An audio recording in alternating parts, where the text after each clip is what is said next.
We gotta rock the Mario Kart. Are we still running? Yeah. All right. We got your brother and sister who play. We're pretty trash at the game, but like me and you have to carry. Yeah. This Easily. guy sucks too now. Easily. Yeah, I taught you guys, right? That's Yeah. what matters. Bro, Mario Kart is how I got my license. I'm like That's true, I like yo. on the road. I played a lot and I passed my first trial.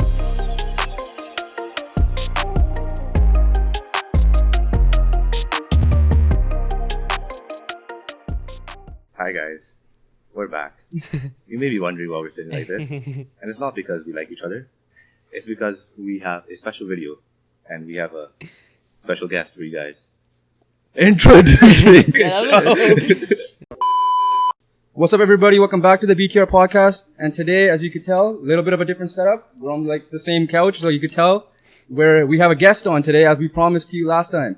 So without further ado, let me introduce him. He's the up-and-coming soccer star from Surrey, BC at 17 years old. He's the center mid and captain of his U17 Whitecaps Academy team, where he has won multiple Player of the Year awards. He also made his debut for the Whitecaps FC 2 professional team. He's also the center mid of the U17 Canadian national team, where he helped qualify for the World Cup later in November in Indonesia. And just recently, he just got back representing the Whitecaps as the first South Asian male to be an MLS Next All-Star. And most importantly, he's also our cousin, so you kind of have no choice to come on. So please welcome Jeevan Badwal. Yeah, Tarian. Applause. Let's go. Let's go. Yeah. Happy to be here. Thanks for the introduction. That was pretty sick. He kind of had no choice either, but guy's busy though. Well, we would have came to your house, picked you up, and put you on the pod if you weren't there. Right? But no, you guys are busy man. He's just like traveling all over the US right now. He's gonna go to Indonesia. He's been to more places in the last week than we have been our whole entire lives. Exactly. But busy guy. Darpin magazine covers, Whitecaps Twitter videos, Instagram videos. Yeah. And Omni beat us to it, man. What's that celebrity life like first? Yeah. I wouldn't say it's like big time celebrity. You're getting Instagram DMs too? Nah. Yeah. It's not that big. Yeah, I still have like, these are still little steps. You got fanboys. Yeah, you got a lot of fanboys. Still little steps. Alright, so like, you've been on Darpin, you've been on Omni, right? Yeah. But how does it feel like to be on the big time on the BTR podcast, right? I feel special, obviously. That introduction was pretty sick. But I feel like I had to speak more freely with you guys. Obviously, being in front of like Omni and like Whitecaps, they tell me what to say. They'll ask me questions and like they'll tell me what to say. Can't say anything wrong, but obviously it's gonna be fun here. I'll have fun. All right, mentioned MLS Next. All right, you went to Washington, right? Yeah. Or Maryland somewhere. Washington, yeah. Yeah. That experience, what was it like? First South Asian male, not even just Punjabi male, South Asian male. Yeah. And meeting your fellow age All-Stars, but also any of the first teamers, for example, right? You meet any of them? Was that experience like? What was it like playing the game? You were a starter too, so that's something to say as well. Yeah, it was special. It was something different, obviously. Seeing the best of the best in MLS, playing against them, playing with them was pretty sick. But the experience overall was really like, it was something I can't take, obviously, and I'm grateful for it because I've come so far, all my hard work. And being there was really cool. I actually got to see the players. We got to watch them train right before they played a match against Arsenal. And we got to watch that match. It's pretty sick. But yeah, I also got a lot of clothes, a lot of shoes for free. So it was pretty sick. MLS, you meet any Arsenal players? No Arsenal players. We were close to the field where you got to see the skills comp. So, like, I got to see, like, Havertz, Jorginho, a lot of them, like, close by, but no, I didn't get Did you pick up any notes on Havertz for taking volleys?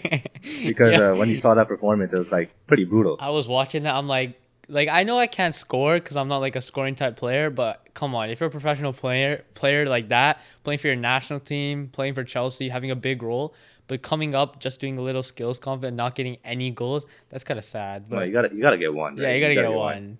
Hey, that might be a future team in the future. We're talking shit right now. Yeah, I can't be. Yeah. I mean, I know you're still a good player. He's still a good player. You're currently on the Whitecaps, so we're Academy. So we're not gonna mention too much about the Whitecaps side of things because a little bias from your end. Yeah. But I mentioned a little bit of your resume. So we're gonna do a quick rapid fire. Let's get to know Jeevan Badwal a little bit. Joban, take it away if you can. Favorite athlete? Ooh, favorite athlete? I would say, current or like all time.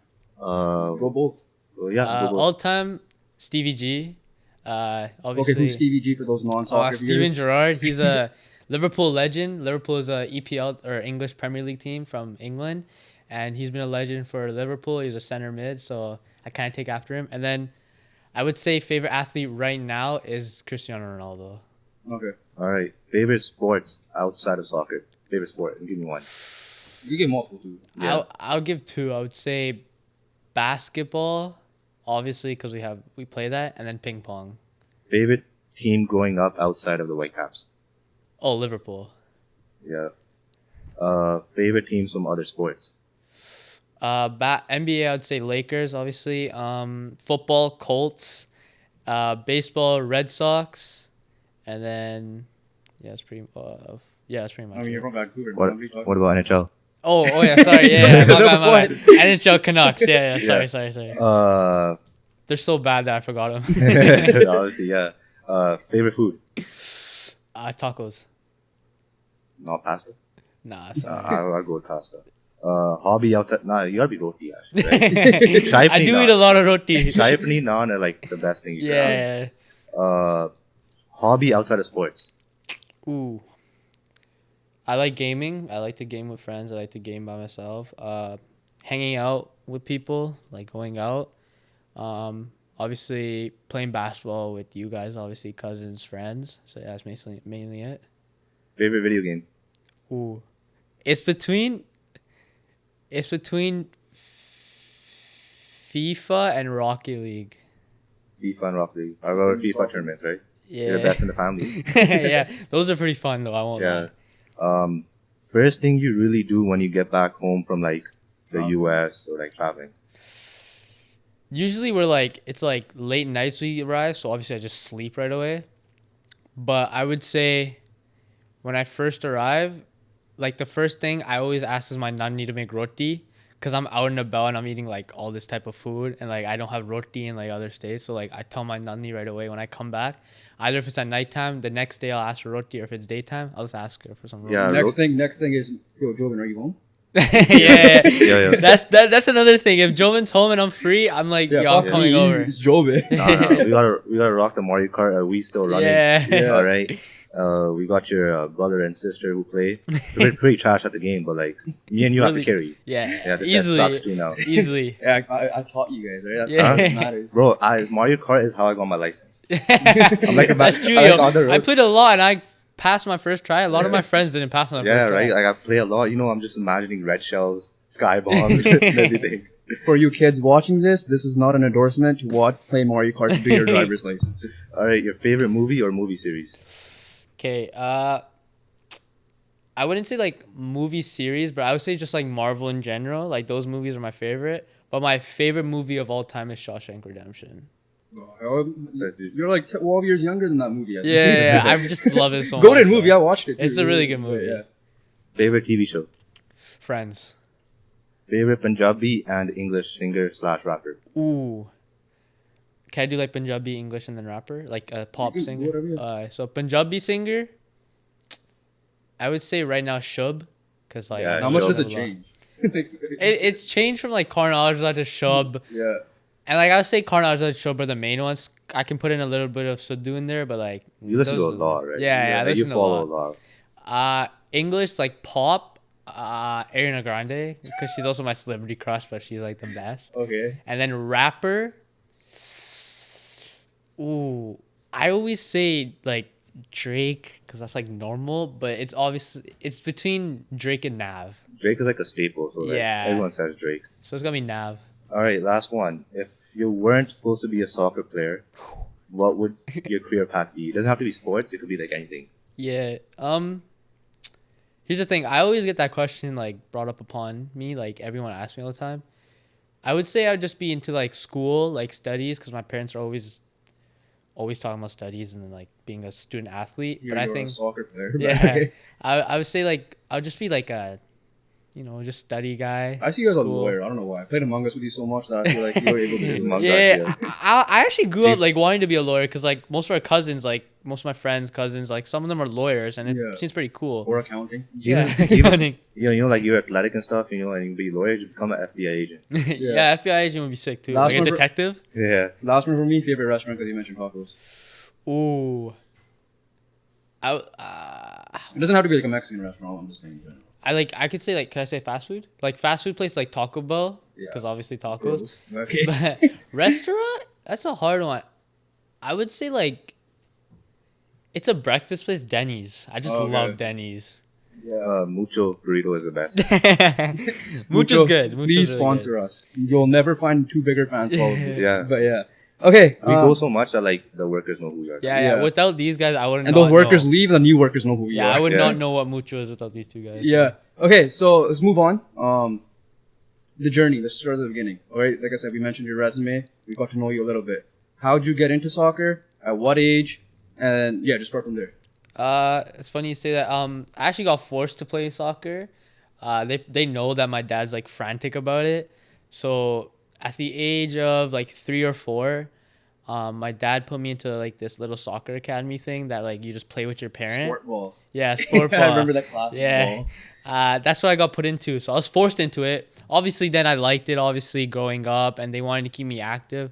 So, yeah, at the age of like 3 or 4, I put into sport ball, and then obviously grew up into like club team, CCB, now Surrey FC, playing at Surrey FC or whatever, the CCB, playing in like Punjabi tournaments here at Newton, and then growing up, then I went into the Whitecaps at the age of like 13, 12. So, quick shout out to Newton Park because it sounds like that's what created you. That's the hub. Yeah, Newton Athletic Park is where I literally grew up. I won't lie. Yeah. You play any other sports?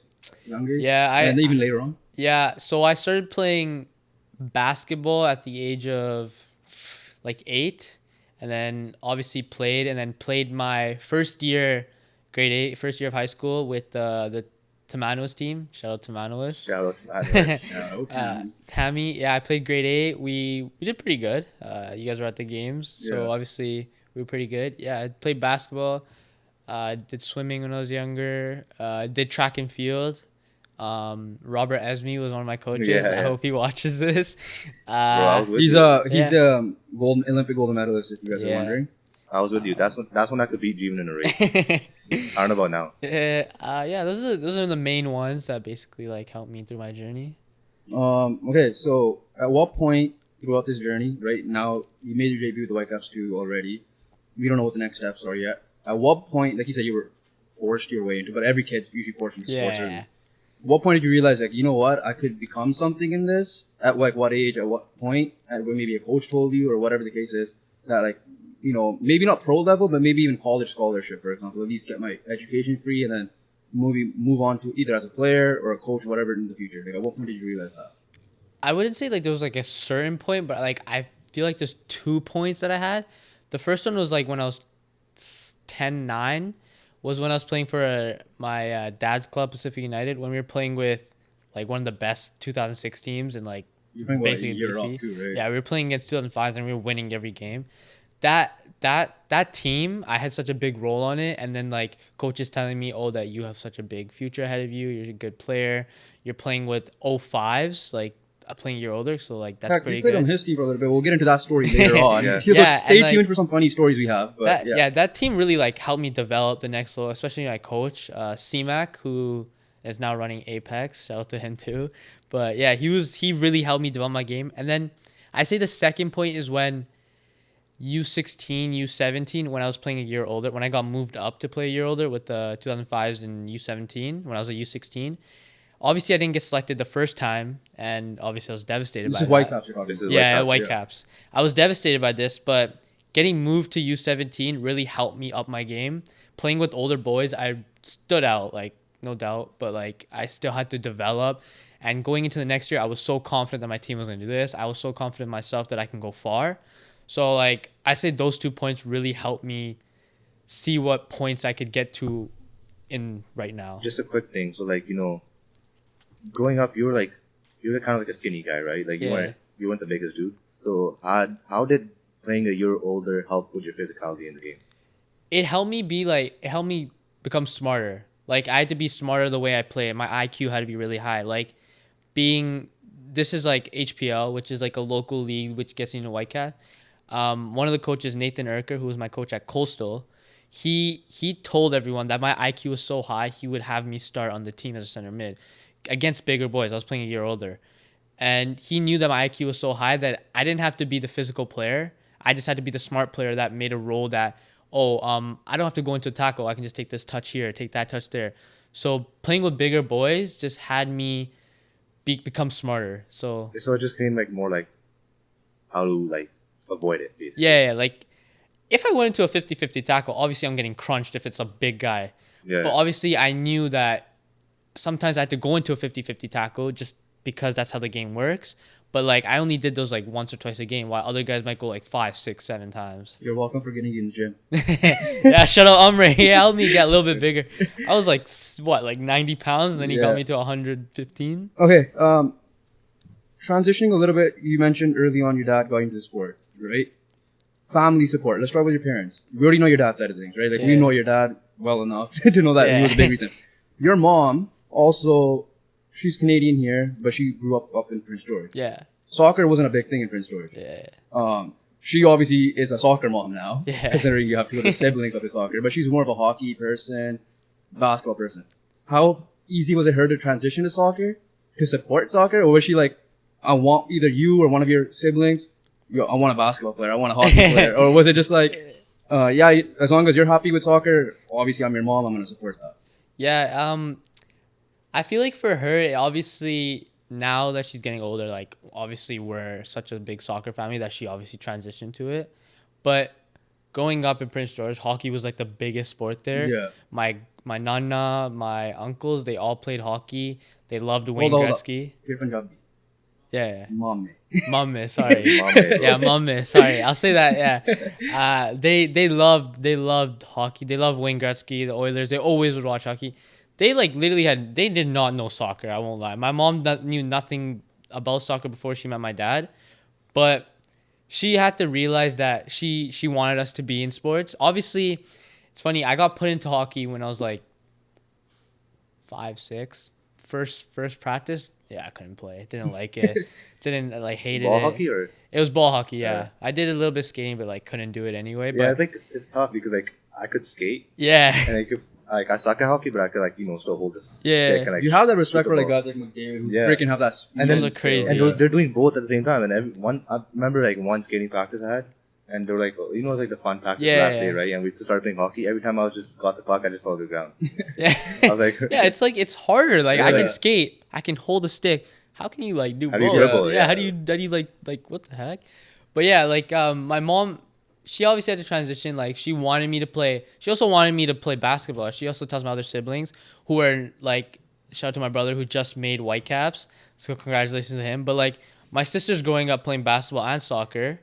She's trying to transition her to basketball because she wants another player to play sports.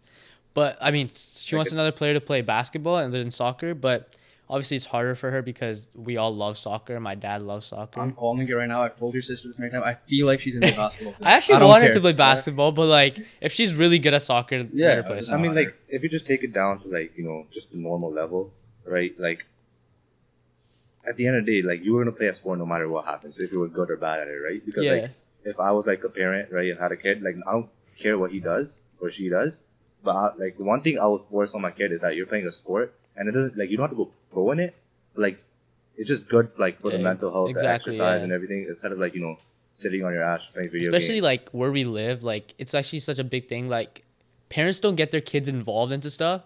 They'll be out in the streets. We don't know doing what. They'll be out doing other things that we don't know. And like parents have to realize that obviously it's their kids' fault, but really it's their fault too because they didn't get involved in things that would keep them busy. That's what my parents Yeah. always say. They keep us busy. They'll know that we'll like successfully grow into people that are like striving, having a better future for everyone. Yeah, it's not even about like making pro or like just being good, right? Because like playing a sport or like being a part of a club or anything, right? Obviously for us it's gonna be like more sports heavy, Yeah. right? It's like you build skills like communication, teamwork, Exactly, and everything, yeah. right? And you're not on your ass like just watching TV all day, right? Yeah. Because that's not gonna get you anywhere. Like obviously that's fine when you take breaks and stuff. Yeah. But like playing sports, going out, making new friends, Exactly, getting yeah. exercise, which is one of the big things. And then like exercise also helps with your mental health too. Yeah, like my mom and dad always say, like, if I don't create skill sets for myself, how am I gonna strive for the future? How am I gonna strive to be a better person? It is the parents' job to put you in different activities. It doesn't have to Yeah. be sports. It could be music. It could be dance, whatever. Exactly, Right? yeah. Whatever you choose to do, then eventually pick the one you want to do, and then Yeah. move on from it. But obviously, parents' big support, big factor. Obviously, you mentioned your siblings. They're playing sports. Obviously, you grow an impression. You are the older one. Yeah. So you grow an impression to them. But the support from like us, like the cousins, my parents or all of our other relatives, Yeah. family, friends. That support, what was it like? Your grandparents, for example, Pop, you just be like going biking to your games. Yeah. They're not showing up to the games. That support, how much more did that motivate you? Like, I could do this. If I do go on the professional route at that age, and I'm having all these people watching me, there's a reason why they're watching me. How Yeah. much does that motivate you at your game to not only just play better, but be like, maybe I could do this something in the future? It's I'm very lucky to have this family beside me at all costs. Like, there's so many things that happens. Like, I've been getting messages from my pua, your guys' mom, all the time after games saying, love you, well done, you're doing good. Getting messages from my nani saying, love you, well done, good. And then especially my cousins who are all older, being like the youngest, but not out of my siblings, but out of the cousins. It's like, you guys are all like mentors to me, telling me what to do, telling me this. Obviously, I grew up to be who I am. You guys are telling me not to get into trouble, not doing stupid things. Obviously, like, I'm very lucky to have you guys. And like, it actually motivates me a lot because without obviously my family, I wouldn't be this far. I wouldn't have been to be a Canada national team player, be captain, which takes on a bigger responsibility for the team. So yeah. It was funny because you mentioned my mom was messaging you. She was in India when she was messaging you. Yeah, exactly. And, our side of the, like your dad's side and my mom's side of the family, they're mainly here. So when my mom was in India, it was my dad's side of the family. Yeah. My dad's side of the family wanted to watch you play and they had no clue who you were. Maybe you met them as like when you went to India as a young kid, but like, because I know your dad knows my dad's side of the family a little bit. But they were just like watching, they wanted my dad's cousins, my dad's brother, like my chache in India wanted to watch you play, right? They're like, what, your games were in Guatemala, so roughly over there, obviously they didn't get up like at 2 a.m. assuming, but they get up at 5 a.m. So first thing to do is just watch your game, right? Then mom obviously messages you. You got that support randomly.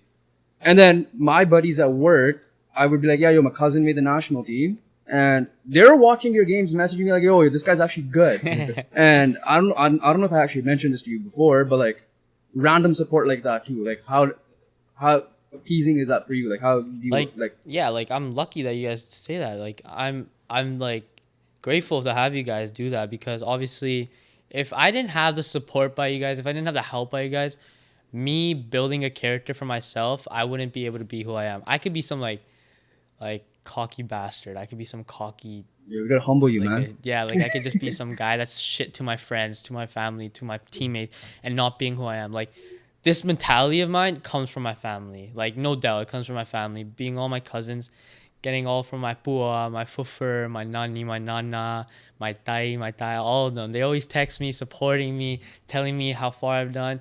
They tell me that, like, yeah, if I had a shit game, I had a shit game, but they tell me to move on. They tell me to move on, and it's only one game. What's it gonna do? Like not give me something?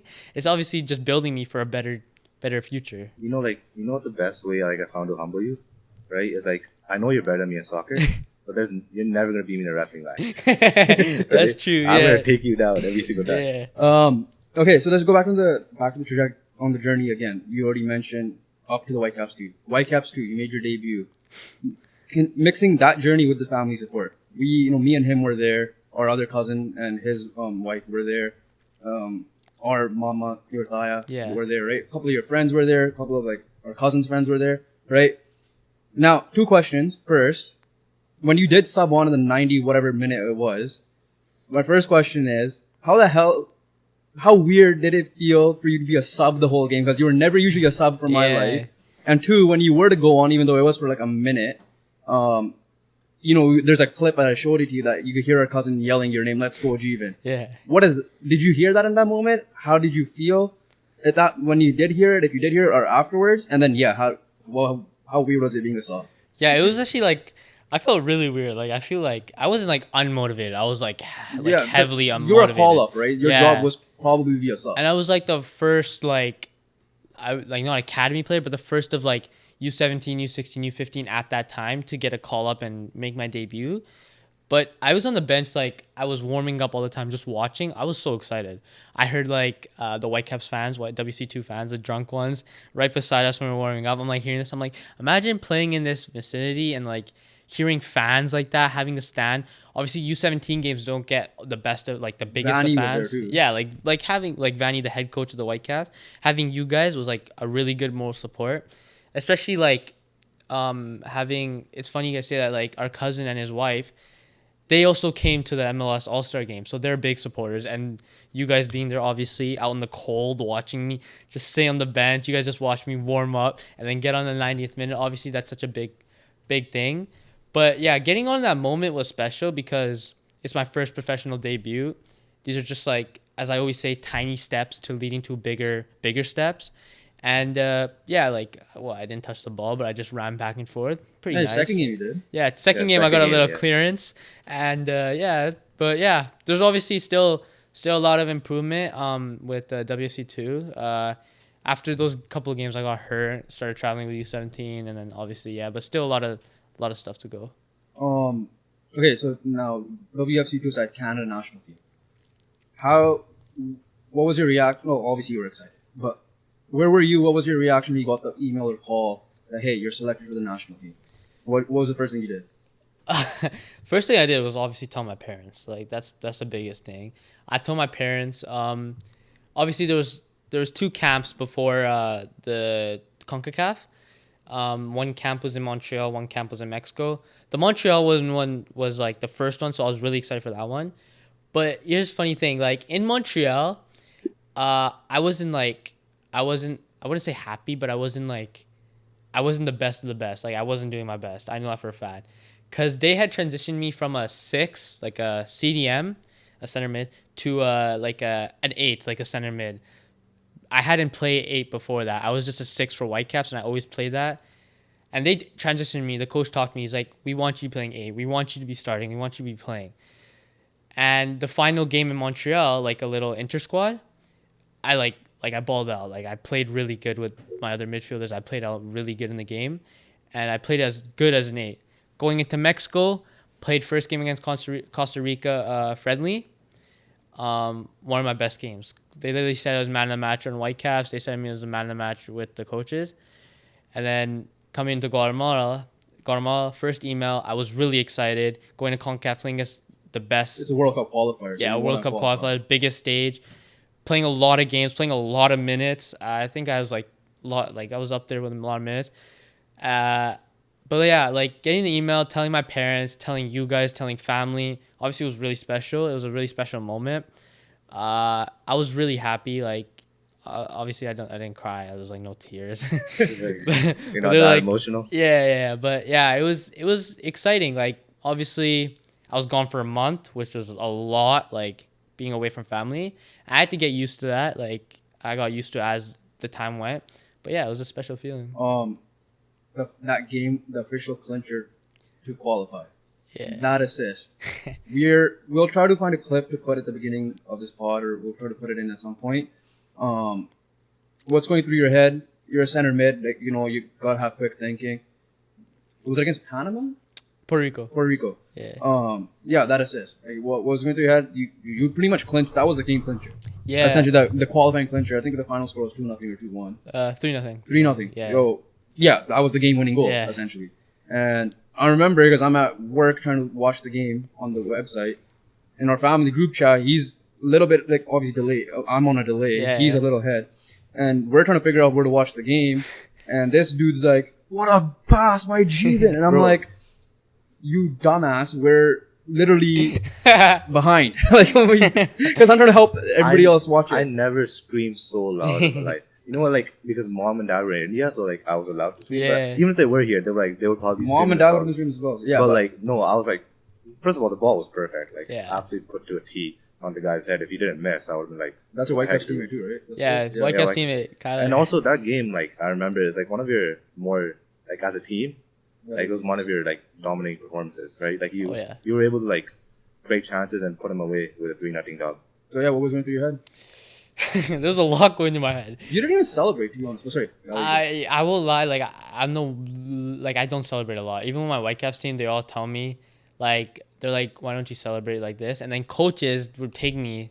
I remember one of the goalie coaches for Whitecaps. He's like, celebrate, have some fun. You just scored. I always keep a dead face because I know the game's not over. The game's never over until that final whistle Kobe blows. Mamba mentality. Yeah. So like even coaches be telling players like, why does Jeevan not celebrate? And the players will tell him, they're like, he just never celebrates. He doesn't want to. Yeah, like I didn't even celebrate that much because I knew it was only like the first goal. Like Puerto Rico, they had beat a team that was supposed to make the semis. That's one of the teams, Costa Rica. Yeah, you guys had a bad performance against Haiti. I Yeah, remember. that was a bad performance against Haiti. But like Costa Rica was would have been a big game for us. Even though we beat them in a friendly, they brought a different team and they were looking good. But Puerto Rico, like being in that moment was special because obviously I didn't get an assist in the matches before, and I was close of getting assists. Like I was making passes. I was like what my coach said for Canada. He was like, I was getting the highlights before the highlight happened. Yeah. Like I was getting passes, I was getting tackles, getting this to get the player an assist, get the player a dribble and then a goal or an assist, right? So obviously getting that assist to Kyler, my teammate for Whitecaps, it was pretty sick. Like it was like I was like, what just happened? Like I just got an assist. We just got a goal. You're in the moment. You don't know what to do. like I was like, damn, like everyone's running to the corner. I'm just jogging there, high-fiving my center backs. I'm just jogging there lightly because I'm like, what the hell is going on?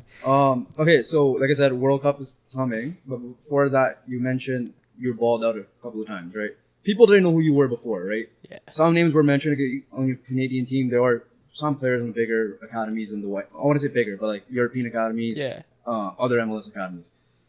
What was it like seeing the support? Not support, but like you got Peter Galindo. That's the name I'm gonna bring up because he's the only analyst, except for one more that I saw, really watch the qualifier games, right?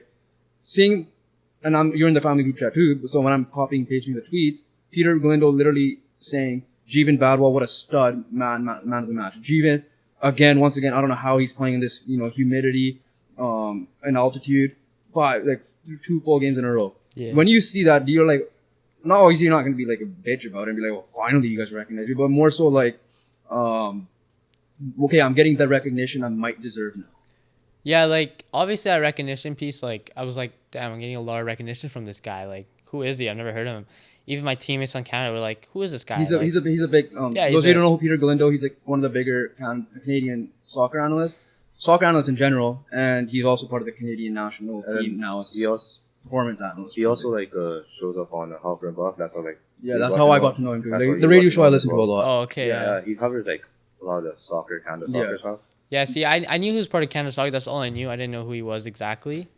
But yeah, like seeing him like tweet about me, I was like, damn, wow, like this guy, like he sees what's up. Like he's showing me recognition. Obviously, it's like I'm not the only one performing on the field. My teammates heavily, they're performing too. But like, yeah, showing that recognition was like really cool. Like I'd never seen this before for me. My teammates were telling me like, who's this guy? The funny thing is I didn't see it until one of my friends showed me, like one of my teammates showed me, and he's like, do you know this guy? I'm like, nah, like I just seen him, and then I see like family group chats. I'm like, oh damn, like this is he's big, and yeah, like it was really cool seeing that. Like I see like now I'm getting like recognition from other people, like Instagram accounts that are following me. They like text me saying, yeah, hey, what's up? We want to get you. Like we just want to shout you on this. We want to shout you on here. We can get a highlight tape of this. But yeah, finally, like I'm not saying like I'm finally getting the recognition I should be getting, but I'm happy to see that I'm getting recognition. You're only 17. There's still a long way. Yeah, there's still a long way. Like I always say to myself that nothing beats hard work. Yeah. If I keep on working hard, obviously things will start happening. I'll still get recognition, but if I keep on working hard, I'll still make the big step. The thing with this is like you're finally like happy that like the work you're putting in is actually finally going towards something, right? Yeah, exactly. So like there's like, okay, I feel like I'm on the right path now. This big analyst, shouting me out. These other analysts are shouting me out, and then obviously if I just keep going on this path, eventually it will lead to something. So like it gives you that little confidence, right? Exactly. Yeah. Like I always say, like I know this kind of relates to it, but like I'm getting the recognition also because I make sacrifices. Like there's always like a sacrifice involved. Like even if it's here in CONCACAF, it's funny. Like in CONCACAF, I was just always in my room. I was just never like doing anything. I was just always in my room chilling. So you mentioned sacrifices. I was gonna bring that up. Yeah. Not just that. You're missing family events at times, whether it be, a conpox, spas, parties, weddings, whatever. Is there a point in your life like I want to be a family guy more? Was it always like, yeah, I'm still strictly soccer, but you do miss those, but I am locked in and I know what the end goal is, or was there points in your life where like early on, obviously you're still young, that you're like, no, I kind of just want to play for fun and go to these events, type of thing. I would say like strictly I'm locked in. Like obviously I've missed a lot in my career. Like I've missed so much.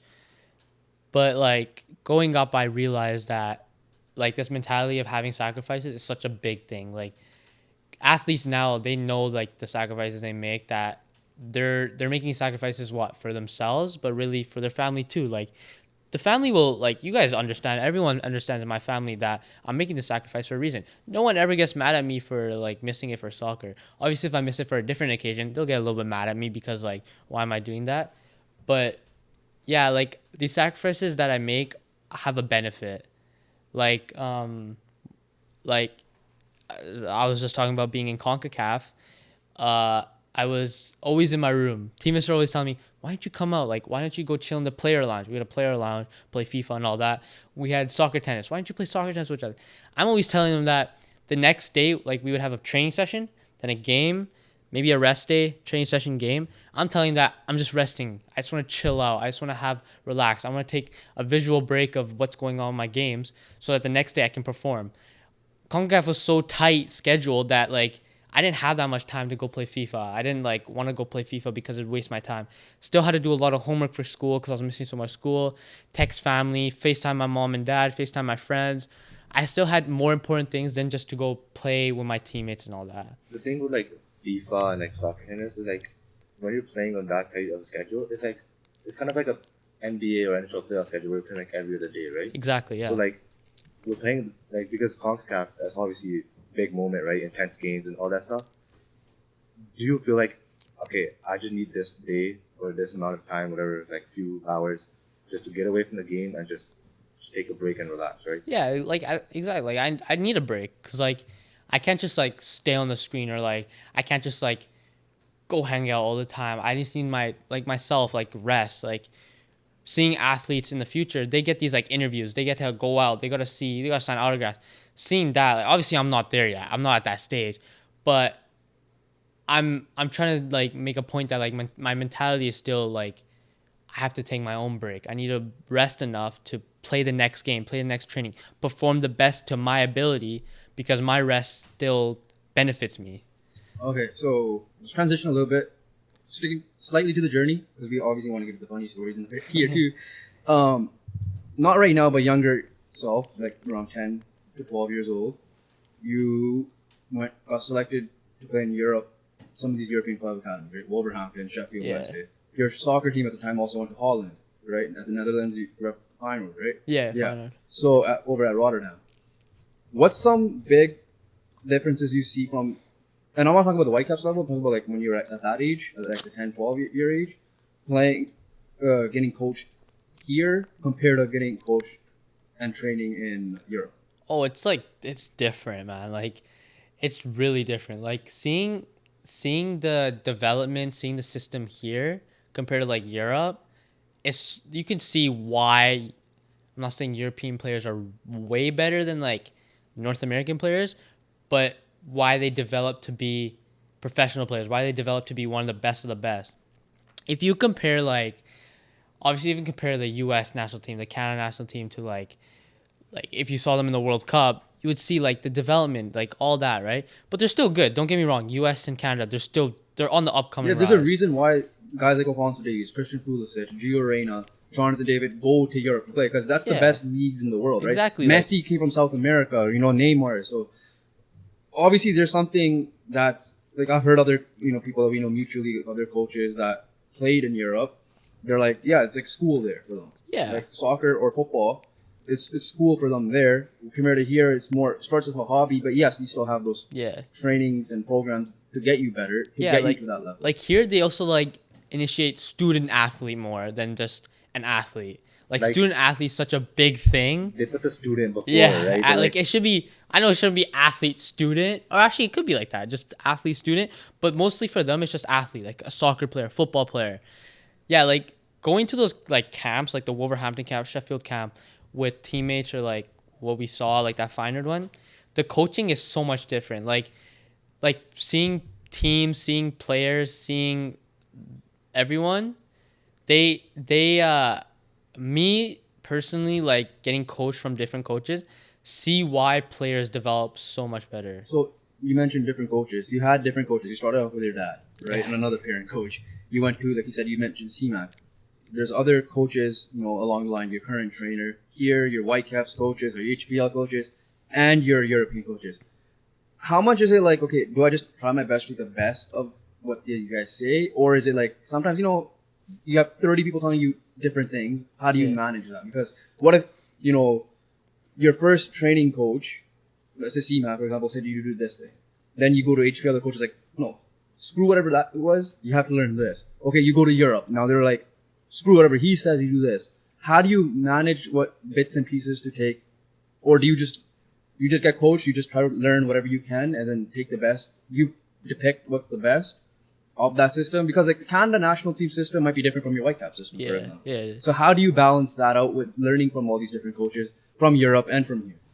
Yeah, like that's such a big thing for players. I think that's like the biggest thing or biggest like learning point that players need to understand is that a coach is different. Like every coach is gonna be different. No coach will ever coach the same. They'll have different structures, different abilities. But for me, going from like the young age to like HPL, from CMAC to Nathan Erker, who was my coach at Coastal HPL, they had different like abilities, different positive, different negatives, obviously. But obviously, whatever I took from CMAC going to Nathan, I think that point, like I'm still young, they're trying to develop the same for me. Like they didn't have different point of views. They had different learning points. They didn't cancel each other out when I was with Nathan. They didn't cancel out what I would do. They just wanted to see like my best ability. They want me to structure for my best to go to Whitecap. A good coach always wants to learn as well. Yeah. You can't have like, if a coach is like, nah, I'm right, fuck that guy, whatever he's saying, right? You don't want that either. Yeah. So, like, I know CMAC personally too, and there's a reason why he went to Holland. That was the team he went with, and he wanted to learn himself, right? So, each coach has his own philosophy, like, but he also matters on the roster. When I used to coach this idiot over here, one thing I learned was when we hired a training coach for him, I learned that, okay, even though my philosophy is I want to play more attacking, but then the roster I have doesn't do that, right, with his team. And when we have the training coach, that's what I learned. I'm like, you got to depend, and plus it depends on the team you play. Yeah, exactly. Right? Like if you're playing a better team, you have to acknowledge you're playing a better team. Maybe you go counter-attacking defensive mode. Maybe you transition it to an offensive mode when you're playing the weaker team, right? So it all depends on that sense as well. There's a lot of like transition period. Like, not transition, but like, a coach is willing to learn. Like, sometimes it just depends on like how you coach. Like, is your focus on like developing each player and that's how you get better as a team, or is it like just making adjustments to your style, right? Because there's these systems where like you want a system, like with the system you put in place, right? May like, okay, you know that system the best, that's why you're gonna teach it. Yeah. But then there's also these systems where like, if I put this system in play, 8 out of 11 players on the pitch excel in the system. So like it's just a adjustment period for yourself as a coach as well. Yeah, like I obviously respect all my coaches I had. Like the one that I respect the most for my development, or like the two coaches I just mentioned, is CMAC and Nathan. Like CMAC developed me into a player individually. Nathan developed me into a player being a team player and like kind of individually, but he developed me into like a physical nature, the IQ nature. CMAC developed my technical ability. That really improved me. See like the different coaches, different aspects, and then they improved me to go into Whitecaps. And then in the Whitecaps, it's a system of getting different coaches in different age groups. Like U15, I had a different coach. There's different coaches, like even within the first team in general. Yeah. A goalkeeper coach, a defensive coach, Exactly, yeah. an attacking coach, a set piece coach. Yeah. Right? So that point is obviously a little bit different. Yeah, that's different. But like U15, I had a coach. For 1 year, I had obviously this was COVID years. I had a coach. Then in U16, I switched to a different coach. That year, like I realized what it takes to learn different play styles, learn a structure, learn a building system for my team. And that's when I realized like I won't be able to do what I did with one coach that I did with the other coach. But what I do is obviously I build from what I learned from that first coach, take it into the next coach, and then whatever I got from the first coach, I learn from the second coach too, and just build whatever my attributes are. If I'm really good at this attribute, obviously I'll learn the other attribute. But that's the same thing as a coach. If I'm really good at with this coach with one attribute, and I'm really shit with this coach with another attribute, I'll learn that attribute and take in what I learned from the other coach with this coach. And like this also ties in with Canada and Whitecaps. Like you're saying, with Canada, it's a way different system than I play with Whitecaps. When I was in Montreal, switching from 6 to an 8, it was really hard for me. Like I was like, what am I doing? What is this? This is new for me. With Whitecaps, I was a 6. I was just doing what I need to do. But I realized that whatever it takes to become the starter, become that player that helps the team, become a full 90 player, I need to do what I need to do with that coach. I need to do what I need to do for the team. So realizing that really helped my mentality become stronger, as in learning from one coach to another and learning from a team to a team, a different coach with their system. It's funny because, like, not to your level, obviously. When I used to coach this guy, I would put him center mid. I put him outside mid, 20 minutes later. And I put him back center mid because it depends on the subs I have. I remember watching those games. And like, then this guy's like, bro, by the time I get used to it, you change me back. And I'm like, well, no, it's not just him. I do it too. There's other players on the team that I know can defend from, can go right back to left mid or whatever, right? It's just like, but you do need an adjusting period. It sucks. You also got to learn it. Yeah. You need to learn multiple positions, but learn how to adapt that way too. Yeah, like watching his games, like obviously as a player, like Joban, for example, or like me, for example, if you're a player that can play different positions, you're 100% like one of the coaches that like he can trust you. Yeah. He can rely on you. Yeah. Because like thinking of your better being. yeah, like he's helping you improve because obviously if I can play 6, 8, going when I was playing a year older with the 05s with Whitecaps, I was a center back. Like not a lot of people mention this, but playing a center back with older kids it's really hard. Like it's different. So center back meaning Five. The three in the back. Yeah. And then like growing up, like were you used to more like 4-back, like formations? Yeah, like. Or did you like get mixed up? It's funny. Like I grew up with 4-back. Like trust me. Like when I watched football on TV, growing up, I was like 4-back is the way. I didn't even hear about 3-back until like FIFA. I won't lie. Yeah. I didn't hear about 3-back until FIFA. And then when people started playing 3-back in like Whitecaps, I was like, okay, it's not that bad, but I have to learn this. I have to take it in. Canada, 3-back. I have to learn that. So like learning 3-back, learning 4-back, that's just like structures for coaches. Like it was harder for me. But it's also like just a mentality part. You gotta have a strong mental point. Yeah. And you gotta soak in all the info and just play. Like just play with it. If you're struggling, obviously a coach will realize, he'll talk to you. If he needs to take you off, he needs to take you off. But that's how reality is. You have to learn, you have to go, and you have to grow. Yeah. Okay, so we have 2 more things before we get into the last topic, before we get into actually the fun stuff. So, COVID, you mentioned it. What was your original thoughts of COVID? Were you like, well, screw this, like, it's ruining my ability to train? Or were you like me? Because my thinking of COVID, not the longevity of it. The longevity of it was long, for sure. But for me, it's like it was a good breather for a month. Let's just say. And obviously after a month, because it sucks, because his team finally made provincials, or Coastal Cup, which is regionals, then provincials, got postponed. So that part pisses me off because obviously coaching it, the players I coached him and along the other guys, I missed it. But I'm talking about outside of that factor. For me, it was like it was a good breather for a month. Like everybody's home. Yeah. You get to chill out. Yeah. We live in the same area, so we were able to go to each other's houses a little bit. Or were you like, no, I need to train. I have the itch to train. I think I was the same as you. Like I wouldn't say the first month, I'll say the first like 2 months, 2.5 months, because like it's like, oh, I get to play video games all day. I just get to stay in my home and just do this. I get to like, obviously I didn't have the house to myself. I had like my siblings, Everybody's my parents, home. yeah, everyone's everyone's home. home. But I was like, I get my room, I get the gaming room. That's it. That's all I needed to do. But then after the first 2 months, I understood like I'm pissed. I didn't get to play. I had a backyard, obviously I could play there, and I was doing like little sessions with Whitecaps online, like helping out with the younger ages. But like realizing it, I was like, damn, I really missed a lot. And it's funny, like that year was my U15 year with Whitecaps, and we actually start off the league. Like we go into the MLS next, because then it goes from U15 to U16. U16 you just play local.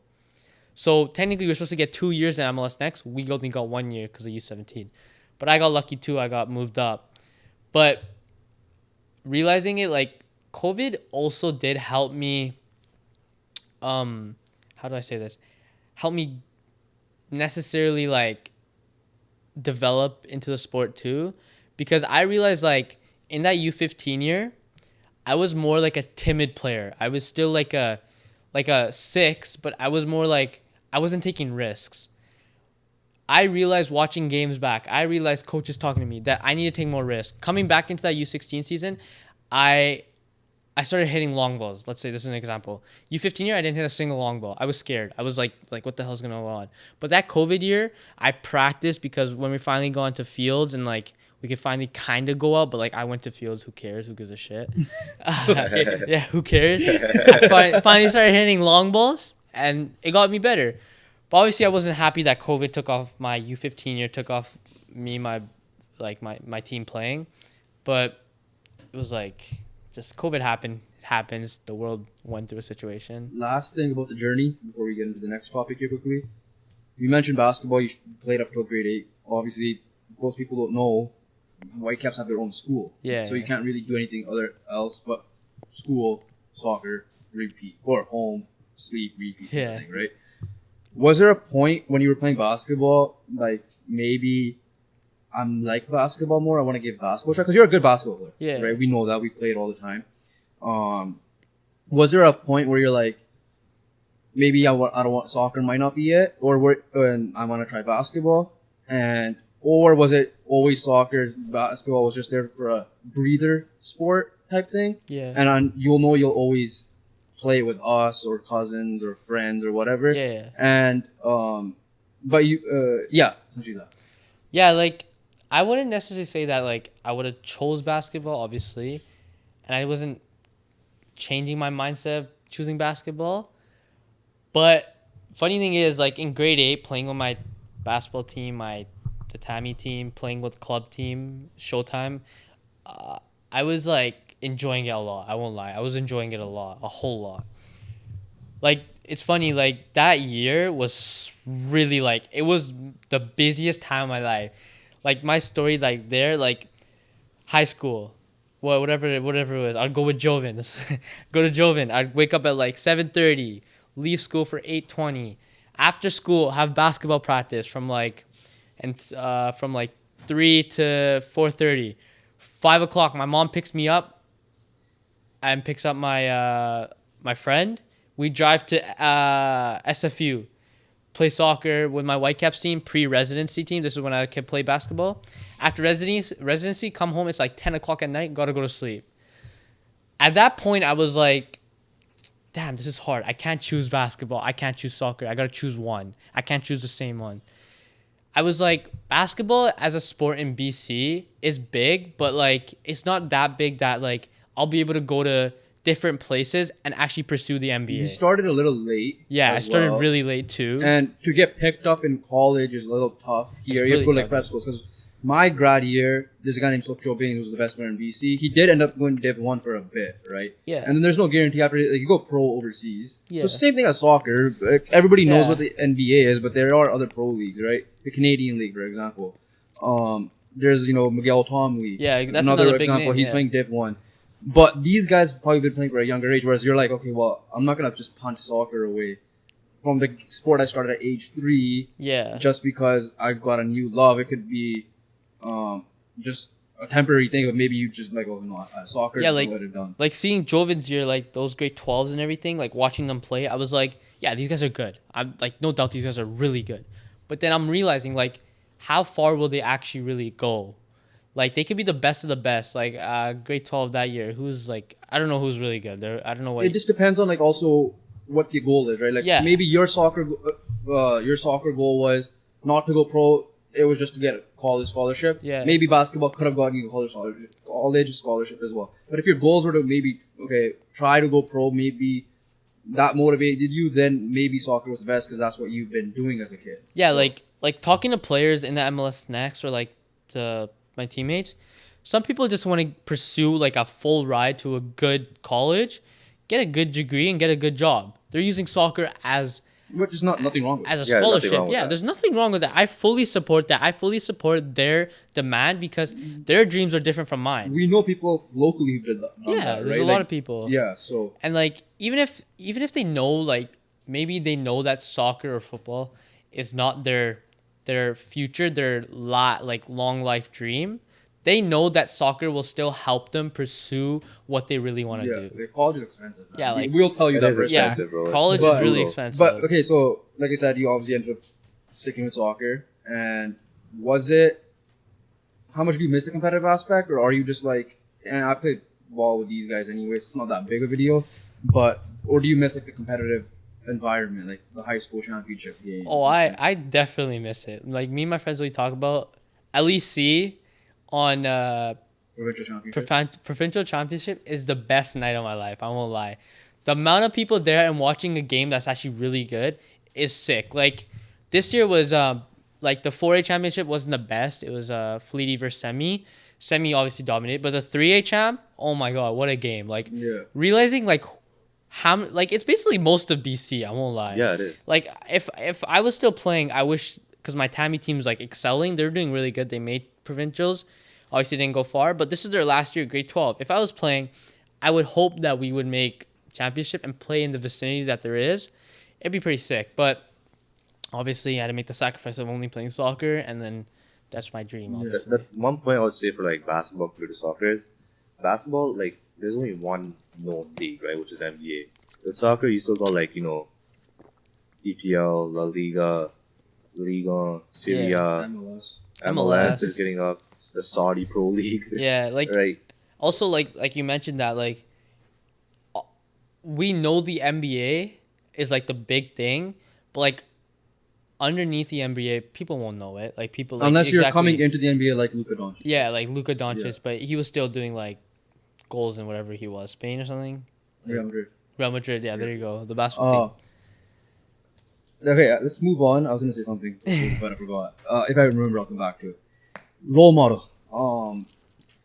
You mentioned on your Whitecaps Twitter videos, Instagram videos that they're the Sarita Patel, right? And whoever else behind the scenes there, that because you were the only Punjabi guy there, right? I'm assuming at this point, At where? Whitecaps. Yeah, Because this. you were the voice of the Vaisakhi night. That's what I'm saying. No, there was like one more. Okay, but you were one of the voices Yeah, of the Vaisakhi yeah, yeah. night, and you've mentioned that you want to be a role model to young Punjabi kids, especially, right? You have two younger siblings yourself, right? And why do you want to be a role model? Because we mentioned in our Journey podcast, by the way, check that out, that we want to be a role model to people that want to do non-traditional stuff. Yeah. But even in general, like whatever you pursue, live with it. And we're like, okay, we want to show you that, like, listen, two Punjabi guys with, pogs on and stuff, like I'm Sardars. still learning. Don't worry. I'll get there one day, hopefully. Two Sardars can succeed in the sports side of things, right? This is why we're doing a sports Yeah. podcast. Even like non-sports, like even though you are an athlete, maybe we bring on other people. You yourself saying that I want to show these younger kids that they can play whatever sport they choose, it doesn't have to be soccer. But you have some celebrities, not just athletes, say that it's not that's not my job to raise your kid, for example, which I agree with. Yeah. But they don't want to be a role model. So why do you want to be a role model? And do you think it's like, okay, well, if you're going to be a public figure, you kind of you signed up for that job? Yeah, like it's such a big thing in Surrey for especially the South Asian community or like Punjabis in general that they make it so far that something happens, something stupid they do. Me being a role model, so especially this podcast right now, if people are watching it, and I hope they do, like younger generation, if they watch it and they take in what I say, being a role model for them, they'll realize what it takes to be a soccer player, a athlete, a student athlete. What happens to Punjabis in general in this area in Surrey? What happens to them in the future because of things they've done or other people have done? Being a role model for like my siblings is like such a big thing because they're looking up to me. They're taking the steps that I'm taking, and they have to see what it takes to be an athlete. Obviously, like my parents will there to be they'll be helping, but they're already older. They're good. Like they're teaching us. They're doing work. They're busy. Me, I'm showing them what it actually takes to do that. Yeah, like you're also showing not just them, but like anyone else watching, their teammates, for example. Like you don't need to go on like a stupid route. You could Punjabi athletes can do sports media, for example, or media in general, or acting, singing, whatever. Yeah. Athlete, right? So it's like whatever you're passionate about, right? It's not like you could do it. It's generally like it's just a matter of working, being consistent, and being patient. And the biggest thing I would say for that is mentality. Mentality is always the biggest thing. There are other Punjabi athletes, not in soccer. Like you're up and coming. Arshdeep Bains is on the Abbotsford Canucks, pursuing to be a Vancouver Canuck. The Toronto Blue Jays guy. He's not Punjabi, but another. He's South Asian. South Asian, right? Arjun Amala, right? We mentioned him earlier in one of our other podcast episodes we do.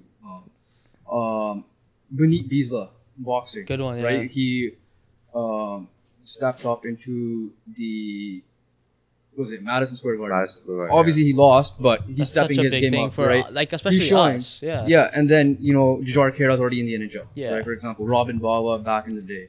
So my question to you now is, and then you could answer it too: how much Punjabi people, Indian in general, but Punjabi, because we are in Surrey, so it is heavily Punjabi based.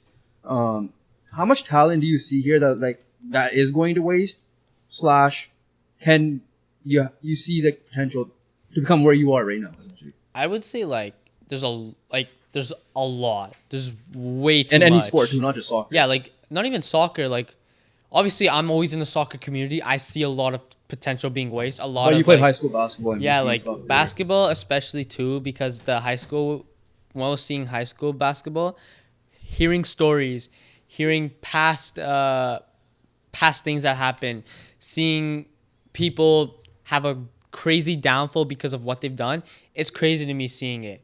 Obviously, I'm trying to step up and be like, yes, it's hard, but it's not a route that you cannot take. Even if you're not Punjabi, there's a reason why LeBron is LeBron. There's a reason why Kobe was Kobe. There's a reason why McDavid's McDavid, Messi's Messi, right? Exactly. It's not because they're like some non-Punjabi people. They are doing something in their life. It just depends on. Yes, everybody has their own preference, for sure. Like maybe one day you're like, you know what, maybe soccer might not be it mentally, because it is still a mental battle, right? For us, maybe we're doing this right now. We think it's a good idea and we love it as the more we're getting into this and learning this process. But maybe 4 years down the line, we're like, maybe not, right? Yeah. Shit happens. Obviously, you want to pick your career path sooner than later. But yeah, so it's like, but in terms of the sports side of things, like I've seen, you, even for example, you are the soccer player. You're a genuine general athlete I've seen. You pick up baseball like this. Like, yeah, bro. Like opposite hitting field. You've never really played baseball. You never played baseball competitively. Yeah. It's just us. Like, I mean, me and him are the biggest baseball fans outside of your dad too and our family. But football, same thing. Like, you're running routes. And it helps that you're in shape. Yeah. But, like, there are many talents that people want to do. Like, in baseball, for example, you don't usually see it. You just mentioned Arjun Amala for the Blue Jays, right? Samrat Singh is another guy. He doesn't play anymore, but he played college baseball. Sardar, Borapak, everything for Boston College. I didn't know that. This was like a couple of years ago. Wow. And, wrestlers we mentioned, like the Sahora brothers. Yeah. We mentioned Guneet Bisla. We mentioned Sukhjot Bains, right? We mentioned now yourself in soccer. So there is the talent. It's just like, put yourself out there. Can you find the right connections? And yeah, like that's what it is, right? Yeah, like it's those guys are like obviously worldwide and everything. In Surrey, I feel like it's just a big thing of mentality and big thing of the person themselves. It's never like their route that like people will really screw them up. Yes, you see that time to time, but a person themselves, like their talent will be wasted because of them. The thing is, like, everyone has their own story, right? Like, it doesn't even matter if you're like, you're black, white, Punjabi, whatever you are, right? Like, there's also situations everyone faces their own challenges, right? For someone like you might face a different challenge, or like, you're only the Punjabi guy, or you might not make it, or whatever. Like, you're fighting through that, right? Yeah. And there's other people, like, one story that pops up to mind is like Jimmy Butler, the fact that like he was homeless to like Exactly, yeah. age of 12 or something like that, right? Yeah. Then he went JUCO, then he went Div 3, then he went like more camp. Like he was like what? He was on the streets and he got picked up by like a random family. Yeah. Yeah, and then like obviously you watch Blindside, Michael Orr's Yeah, story, that's and then it. another one that recently came out, obviously from soccer terms, Dele Alli. Yeah, that was. See, like even watching that, I was about to tear up. I won't lie, Yeah. because his story, him being one of the best youngsters at his time, and then seeing his career fall off. Obviously, we didn't know his side of the story. We were like, "Oh, this guy just fell off because he couldn't keep up. He couldn't." That's like another thing. He couldn't go from coach to coach. He couldn't go from whoever Pochettino to Mourinho. He couldn't go from Mourinho to whatever team he was playing on after that. But then seeing his story and realizing why it happened, I'm like, I'm not saying I'm fortunate, but I'm saying like I'm lucky that I'm growing up to have a family like this, have a family, have coaches, have mentors like this, because there's people on the streets, like look at Ronaldo, Messi, these guys. Obviously, they didn't grow up wealthy. They didn't grow up with the best of the soccer ball. They didn't grow up with shin pads. They didn't grow up with this, but they fully understood what it took to be a player. That's why I respect Ronaldo so much. This is why I'll never say that Ronaldo. I obviously say that Messi's better because he's one of my like favorite players, and I think talentedly he's gifted. But I'll never say that Ronaldo is never not a top 2 player. Yeah. Sticking to the Punjabi side of things, because that's obviously that's our culture. It's just the stigma of like, now for example, your dad put you in sports, your mom and dad supported you from the beginning, right? For us, I'm not saying our mom and dad didn't, they 100% support what we're doing right now, but growing up, not just us, every Punjabi Punjabi person you see on podcasts or other examples are like lawyer, engineer, doctor. Exactly. Pick one, right? So it's like, okay, then even that's why like us starting this, we know like you, your brother, your sister, are like, why the hell are you guys not starting a podcast? You guys know so much more than sports than anyone I know, type of thing, right? You mentioned that you guys were like, our other cousin, for example, was saying it too.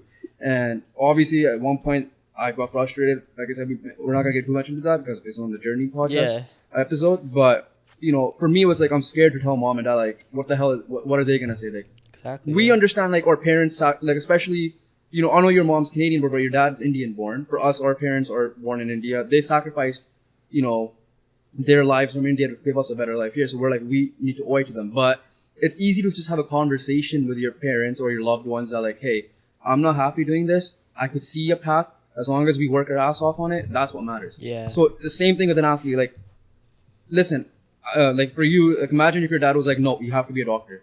Like you're athlete. You won't be sitting here right now. I wouldn't be sitting here right now. I wouldn't be traveling every day. You know where I would be? I would be at home right now studying. For sure. And like you say that like your parents, like you're scared, right? I think we're very fortunate that our families are really close. People will be surprised when you just have a conversation, because when I told mom, right, and I'm going to briefly summarize it, she was like, yep, I'm on board. Like people, like I was scared. He was scared that mom's going to be like, no. Dad's going to be like, no. Like you did all this school for a reason, right? Yeah. But no, they were on board with it, and we're lucky to it. Now I understand every family's different, but just have a conversation. That's all it is. And I feel like I just said, our families, we're so lucky that our families close, and my dad will fully support you guys too. Yeah. My dad, like the first time my dad told me, you guys even tell me, my dad told me, I was like, oh, that's pretty cool because you guys know so much sports, and we told you all the time, you guys know so much sports, put it to use. Do this. Yeah, it's like, it's just not even just our families, put that to the side. It's just like the Punjabi stigma of like, what are people going to say, right? Yeah, like, that's a big factor that we need to fix as a culture itself. And I'm not saying like, us, I'm saying future generations, past generations, right? Our generation. It's just like, we need to put the stigma. And every podcast I listen to, hours before midnight, this is where I heard it. Like, their grandpa literally said, no one's going to give a shit what you do at 80 years old. Like, you're 80 years old, you don't want to look back at your life and be like, what could have been? You want to put that into use. And that's why we just got into it. The thing is, like, there's like reputation, right? What they call it, like when they see Punjabi music, maybe izzata or something like that, right? The thing with this is like, if your parents are cool, like you just gotta have the talk, right? Like nobody's, like you shouldn't give a shit like what your other auntie uncle Random are saying, Punjabi right? Random Punjabi person. I honestly, personally, like if like we were always in this thing, like mom and dad are on board, we don't really care what any other relative says either, right? Because if they're on board, we're doing this no matter Mom's what. our biggest cheerleader. She's like telling us every time we have a subscriber up and everything. Yeah, so. like I see that all the time when we're playing video games. She just comes into the room like new subscriber. I'm like, damn, okay. Yeah. But like it's funny, like it's the biggest stigma in the Punjabi culture. I always like growing up, especially in the soccer community. Obviously, I can't talk about all the other sports, but in the soccer community, the things that I heard from parents and kids who are my teammates, who are like teammates Or of just teammates, watching. who are friends, who are watching. I'm like, what? Like, obviously, I didn't grow up with this. I'm lucky to have parents. I'm lucky to have a family like that. But going up to hear what other players say, like other kids or other parents say, I'm like, damn, like the main thing of the stigma, like the main thing that I always hear, and it, like, I'm gonna grow up to be, if I'm gonna be a parent, I'm always gonna do this for my kid, but parents never did for their kid, is drive their kid. Even that's the biggest thing, and it kills me. Like, it actually kills me. Like, if your kid is pursuing a sport and you put them into that sport, or let's say even like the medical thing, engineer thing, if your kid needs to go a ride and your parent doesn't want to give you it, you're like, your parents telling you to go get a ride with your friend, You're talking to a guy that literally did that, picking up players. Yeah, like, just clear up. This is like parents want, right? Like there's some situations where generally parents can't like drive their kid, because they have to like work or something like that. Yeah, like, okay, yeah, don't get me wrong. Yeah, if your parents can't drive you because like there's a special reason, like your parents are working late, and like there are some less fortunate. There are some like that, but like to your point, like parents not wanting to drive you, there's a difference between parents like not doing that, like they're working, not just giving your shit. Yeah, like if you just want to go play, I ain't gonna take you. Yeah, call your coach. I would know parents that are just sitting at home watching drama, not taking their kids, just waiting on the front porch. Like, we gave a lot of rides. My parents would always. They show up to every practice, every game, and I love my parents for that. And if they can't, they'll send one of us. They'll send one of you guys. They will never send one of our friends unless we're really close. But they'll always send a family member to come watch the game. And they will show up to every game no matter what. My dad will take off time work. He doesn't care. I did that for you too. Yeah, like exactly. But if you're a parent that just lets your kid go off with another family member, like not a family member, just a teammate that you don't even know, and you're just watching at home while your kid's game's going on, and he might be the most talented player you've ever seen, like, come on. So the last thing I want to get into, like, just to piggyback off that is, even if they are in that space, like, let's just go to the opposite now. They are taking you, they are fully invested. The parent that is they're just forcing their kid to, let's just say you don't even want to play soccer. Hypothetical situation. Your dad's just like, your dad is trying to live, let's just say, his dream through you. Now, that's not a good thing either, because you don't want to, like, let's just say you are playing soccer and all of a sudden, you trip and fall. You miss a shot. It's like, you get into the car, and it's like, there's a difference between saying, like, okay, this is where you messed up, I need you to play better this. And there's like, what are you doing? What the hell is this? What is, like, you're making me look bad type of shit. Like, there's a difference if you're gonna do that. If you want your kid to be an athlete, make sure they want to be an athlete type of thing. Yeah, it's like, like you get in the car, say like you're a goalie, like, alright, kinne goal karai? Like, oh, daddy ji mata ek do save kita. I mean, like 1-2 saves, right? Yeah. Or like, no, not 1-2 save, like, I know 10 save kita, ek karata. Why'd you let that one in? Zero karane thi. That's exactly like studies too. Like, 99% straight A. Math, B-. How'd you get that B-? This is why you need to get that shit PS4 out of here. Like, so it's a pressure, right? Like, as a kid, like, obviously, we're joking around about it, but like, as a kid, like, when you have someone on your ass constantly, like, obviously you need that to be better. Yeah, but there's obviously, like, there's in life too much of everything. You need to balance fucks up something, right? Like, you need to balance it away. Yeah, like too much. Yeah. If you could consume too much of one thing, it's gonna fuck it up eventually. So like, because at that point it becomes like a pressure. Like, okay, so like, because it goes to your head, like, yo, if I make a shit pass, someone's gonna yell at me right away. Yeah.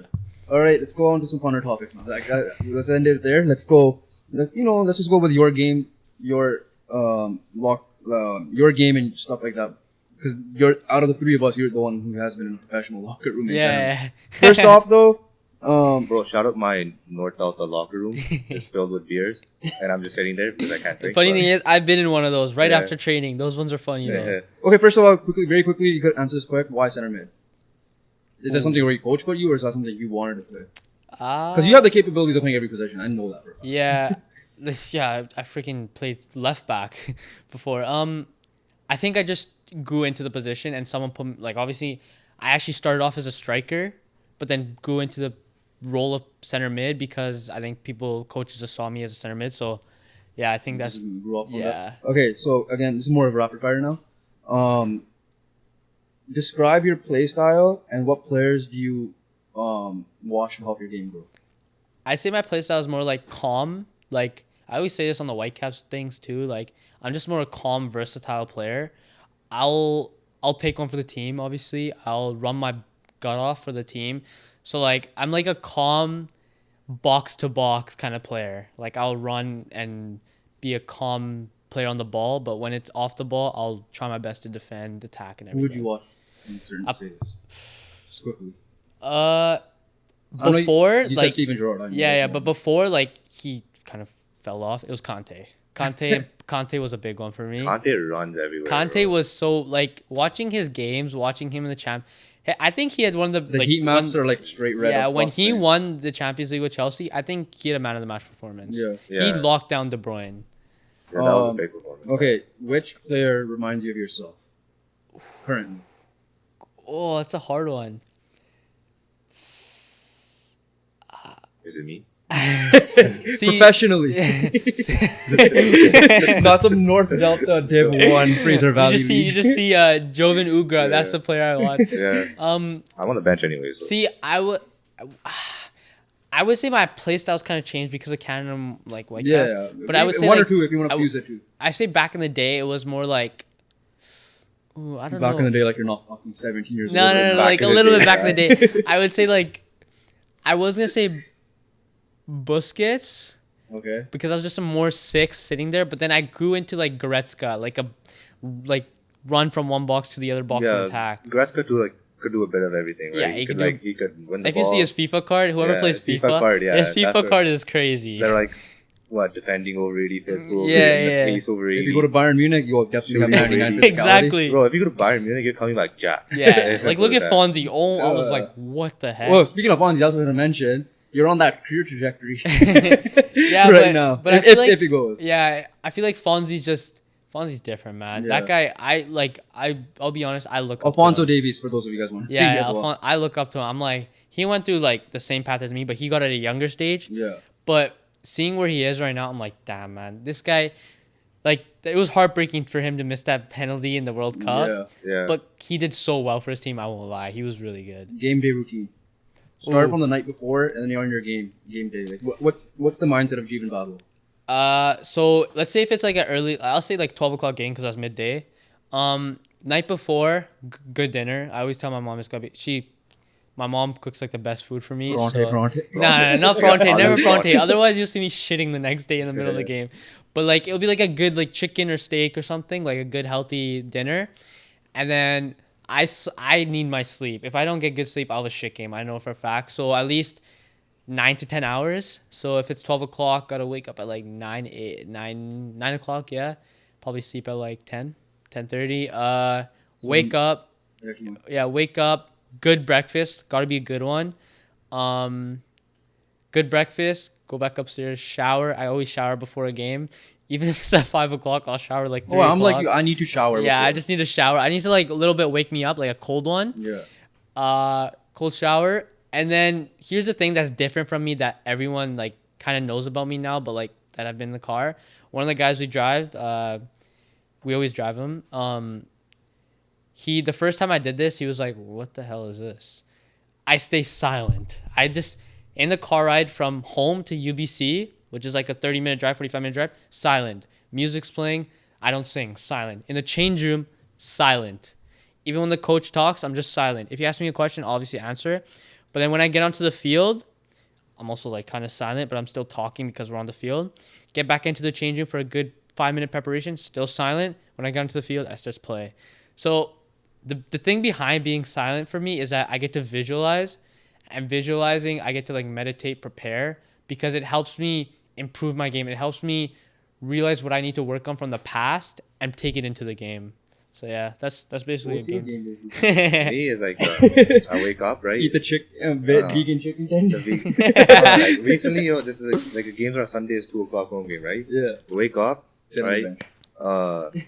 If there's a Man United game, if they win, I'm in a good mood. If they're not, I'm right in a shit mood. NFL season's Instantly transition to Colts game, right? Watch that. Games at 2. That usually finishes at 1. Eat my food at 12. Like I like to eat 2 hours before. That's one thing I'll probably keep constant. And you eat the same thing too. Like, Yeah, I a usually routine eat is the a same routine. Like, I eat the same thing, like a superstitious wrap, in a way. like a wrap type thing. And then games at 2. Everyone in the group chat's like, "All right, guys, be there by 1:15." But Colts game ends at 1, so I'm there at 1:45 every single time. Okay. I won't lie, your games are more entertaining sometimes than mine. All right. Yeah, because like we're always yelling at each other, right? They got the other team, right? There's always shit talk going on. Like watching. Yeah. One guy's literally playing like aspiring pro, and there's a beer league game on this side. Come on, some of those games are pretty entertaining. Oh, like they are. the fights were funny. Yeah, The fights are Punjabi field for Yeah. sure. The thing is, like, my goal for every game is like I gotta do a slide tackle. All right, that's for And sure. you always do one. Yeah, I always do one. Like, I don't care what happens, right? If I give a yellow card, whatever, foul, like I'm going in there. Okay, so you kind of already mentioned like what you like in the zone. You're already in the zone. Yeah. But one thing I want to know: what is the locker room like?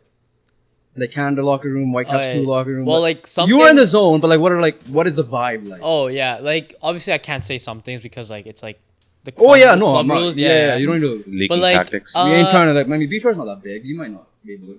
I'm kidding.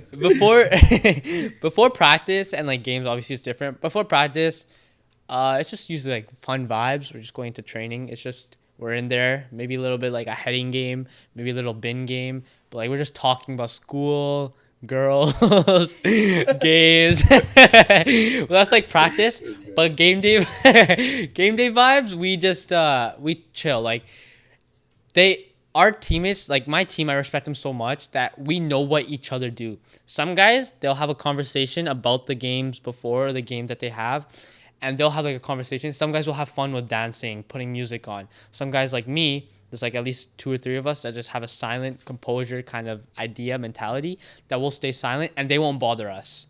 They won't like come up to me and be like, "Yo, do you see that movie last night? Do you see the show last night?"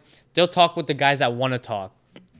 And that's that's like a team mentality. We had so much chemistry that we knew who we were. But yeah, that's like kind of like a game and practice one. With Canada, it was like the same thing too. It's like just Whitecaps. And then when the Canada coaches come in, you're probably like, okay, then you get your cheer on. Yeah, exactly, yeah. All right, let's get to the stories now. We got some fun stories I have listed out here. We're always gonna get you back on in the future for sure. I don't give a shit what you say, but after the World Cup. But let's start with the first story, and this is the classic one I have written down here. Reffing. I've reffed you before, but we'll get into that story in a second. Joban reffing you as a linesman. I'm gonna give some context here. So normally when we ref you, it's your dad calling, "Hey, you want to ref his game?" And we just come and show up, whatever, right? This one, Joban, it was a tournament in White Rock, White Rock, yeah. And he not volunteered. He signed up to ref, get paid and stuff like that. And this was a coincidence. This wasn't like, "Oh yeah, can you come? We're missing a ref. Come linesman this game."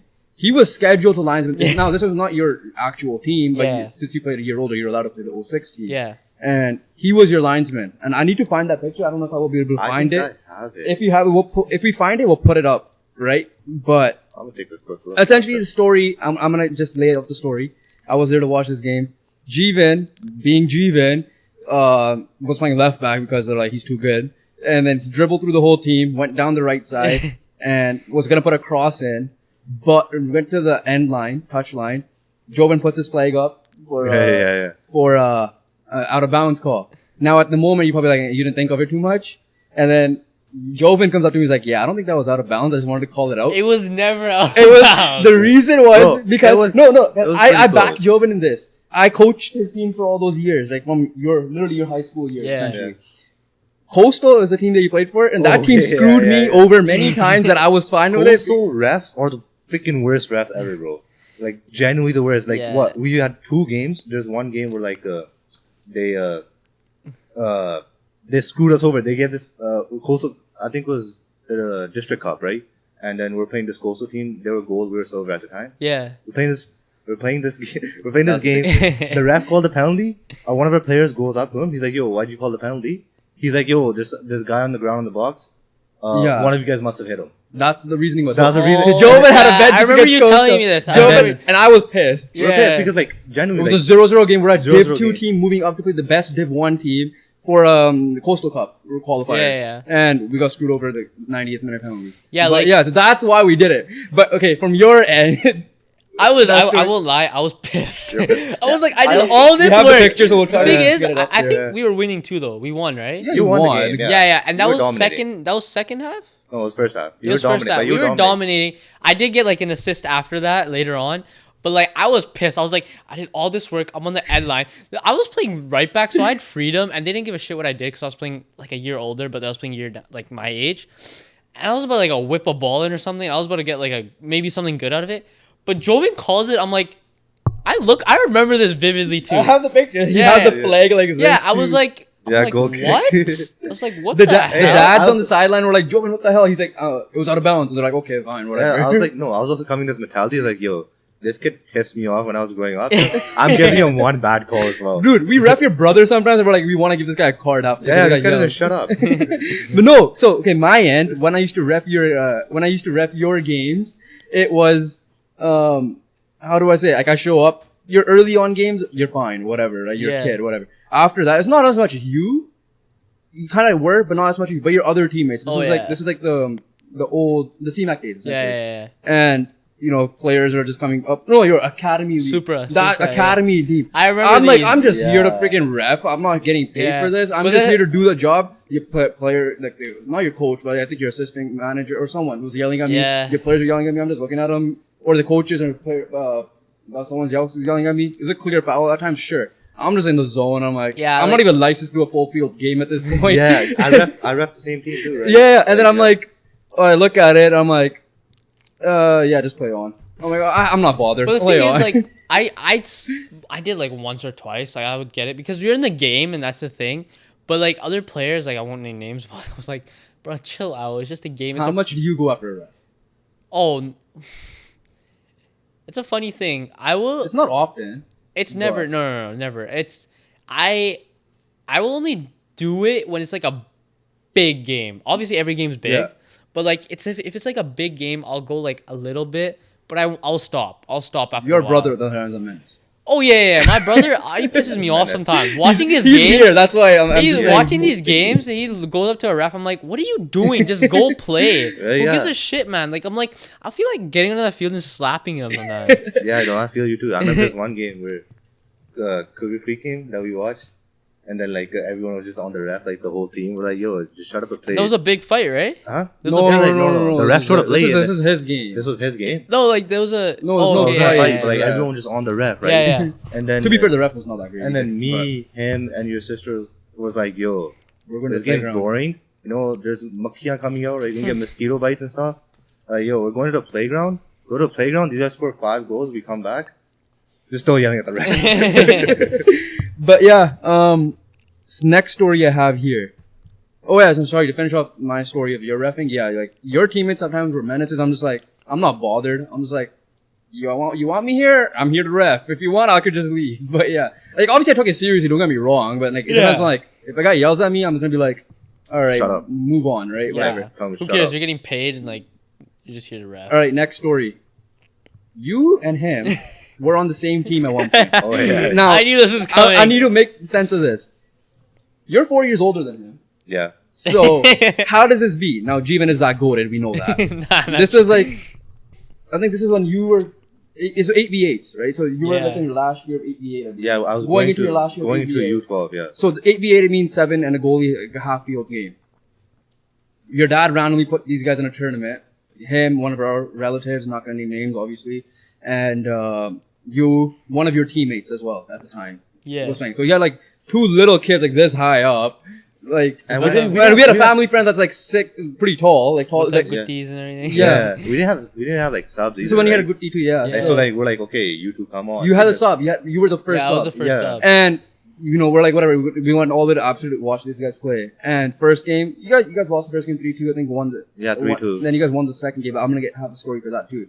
But what was it like playing with this guy in a competitive match, knowing that you'll probably never have that opportunity unless you decide to play beer league down the line, like over 50 or Yeah. something? I will lie, like, I kind of remember. I don't remember that much, but I remember like certain parts. Like, it was funny. We were all there funny. It too. was Like, Everyone was watching. Our families were watching. Yeah. There's a lot of people watching. It was so joke. It was jokes. Like, I was like, these guys are 4 years older, man. Like, and what you're the hell? dribbling around these guys. Yeah, There's I like a was- div too. I was actually fun though. You Like, and our family friend were also like the best ones there. yeah, probably. like Yeah. I remember there was something that happened. Like, you scored what, 3 goals? No, that's the second game. That was the second I'll game. get to that story in a second. Yeah, too, but this was the third game. no, we had We had 2 games. games. Two games. And that's So it. I'm yeah. like, I gotta bring this up on the pod because like you and him were teammates. One guy's playing Whitecaps and the other guy's just chilling. But bro. What do you mean? He's like the what? Right back. Whitecaps, I was too good for Whitecaps, right? Like they told me, right, when I went up to them, they're like, you know, like the type of person you are, you're just too good for us. Like we can't have that. See, like, we need to balance if it they out. put you in a 1v1 situation against Messi, like the thing is, Messi's getting scared. Huh? Messi's scared. Messi running away. And now all right, okay. So yeah, I would have had Messi's the second game, the Like, hat trick game was the same. So when we were repping, my dad would be the one going out for the ref sometimes. But the hat trick game, Joban scores a hat trick, and my dad's still yelling at him on the sideline like, "Oh, Aki kita." That's funny. And one of our family friends' mom's like, "Relax, you guys are up like 5-0, and this guy scored a hat trick." now with Fufuji, like their dad, when he gets into a game, he gets Yo, into it. he goes into He the ref, goes bro. into it because he'll Especially with the understand. ref, especially yeah, with the he'll ref. understand because like I remember we were talking about the All-Star game.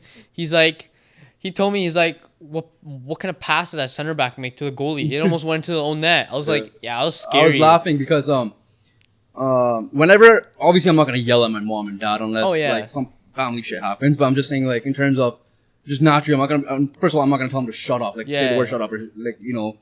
But when it comes to coaching this guy and my dad's yelling the other year, I'm in the moment. I'm swearing at these guys.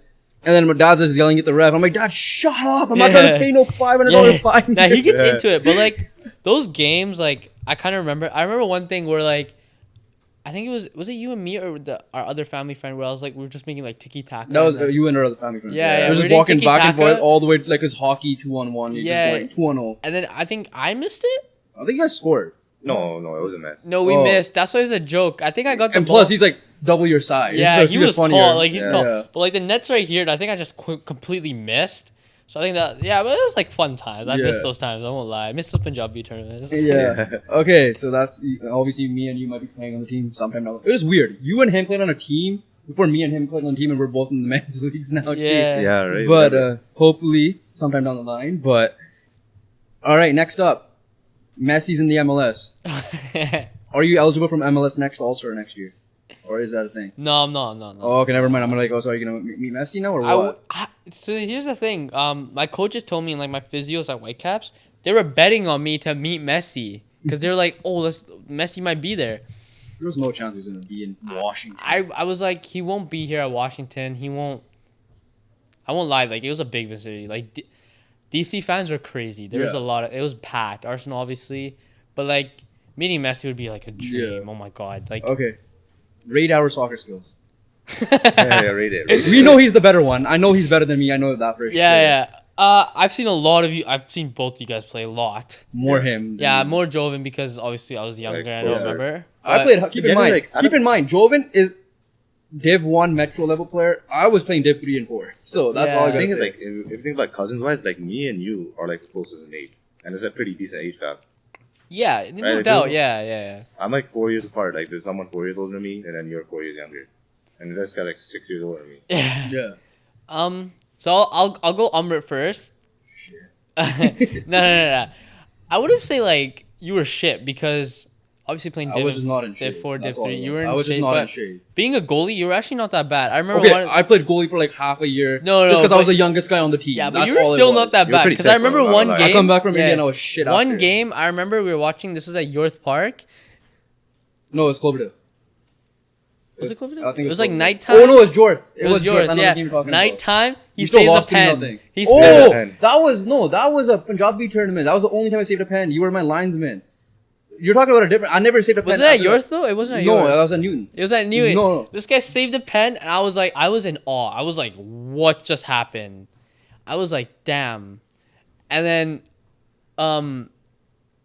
so I would say like you weren't that bad. Watching you play, I think I've seen you play outside of goalie like. Yeah, you haven't seen me play much. Yeah, I remember like a little bit. My main position was like, okay, so this is what I was told. I was just never in a shape guy. For me, it was the opposite. Mom had me in soccer for the sake of exercise. Yeah. I also was doing swimming on the side. Yeah. I was the go-to guy. I saved your brother's life, by the way. For me, before I stopped playing and I lost the touch.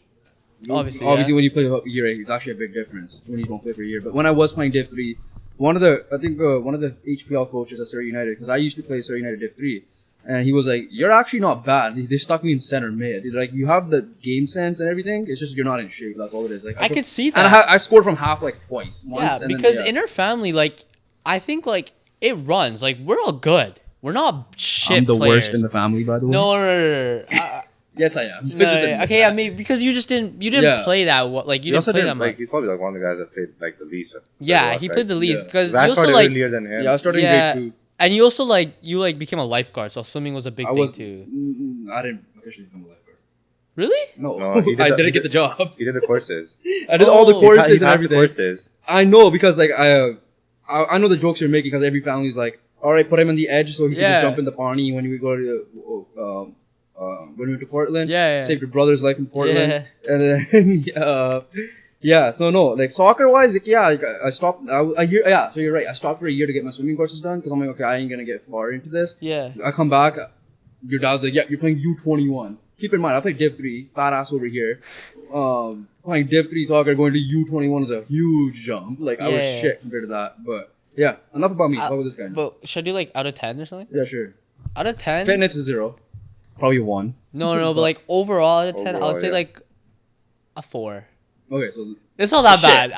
That's not that bad. It's a fair. reasonable one. I was expecting a 5. I would have been happy, but okay. I would have said a 5, but then you said like the fitness and everything. No, so. like his mentality, like saying I'm shit. And Yeah, stuff. that brings it down. That's not a good I'll say mentality, bro. 4.3. He 4.3. spent his whole pod saying about mentality. I'll give him a 4.20. Oh my.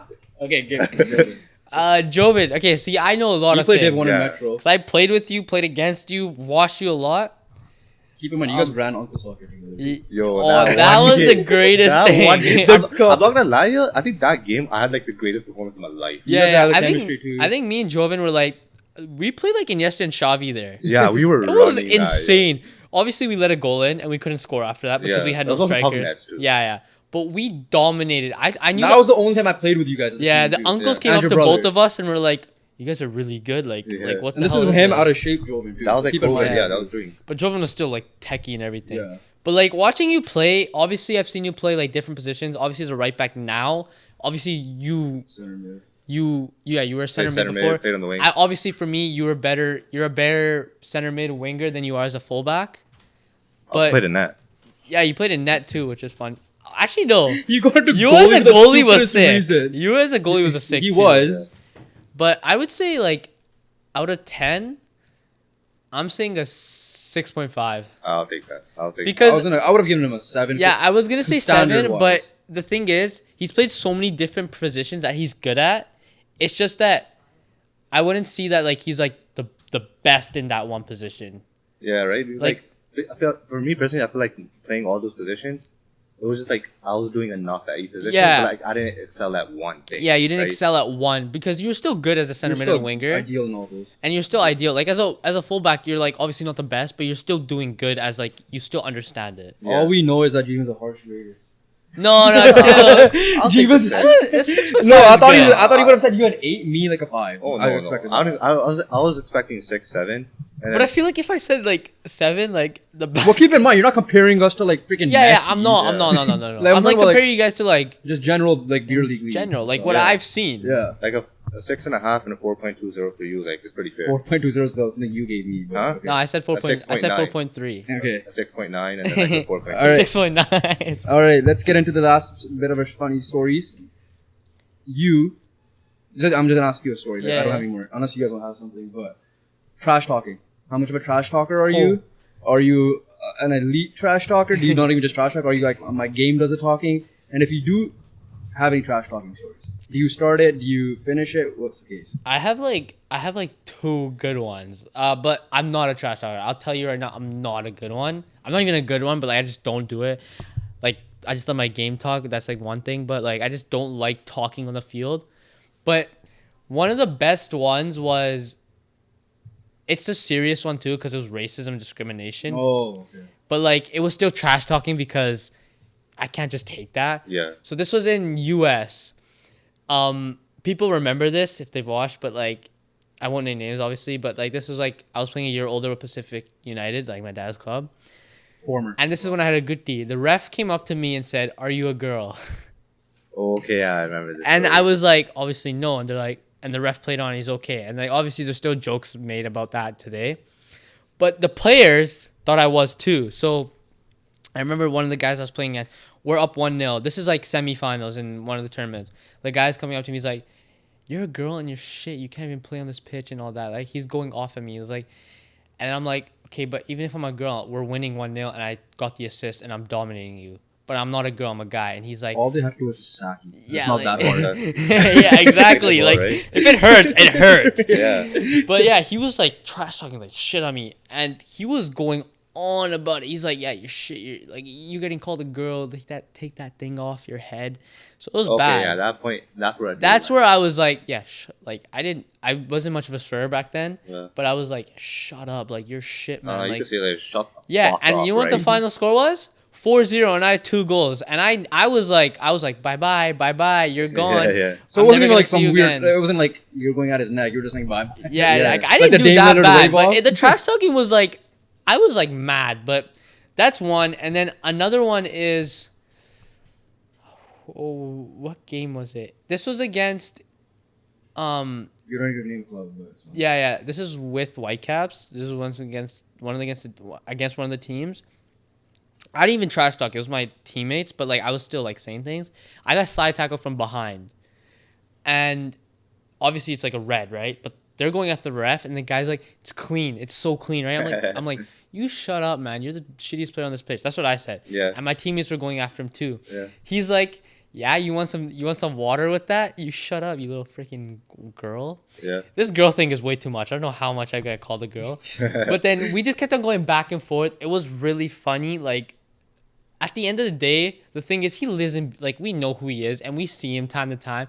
I can have a conversation with him at the end of the day. Like, we're still buddies, but it's funny to me what he said, and it was, like, I can't say some things because it was bad, but... Yeah, don't get us canceled. Yeah, like, he was saying some things, but I actually have another one, and this is the best story, and it's funny.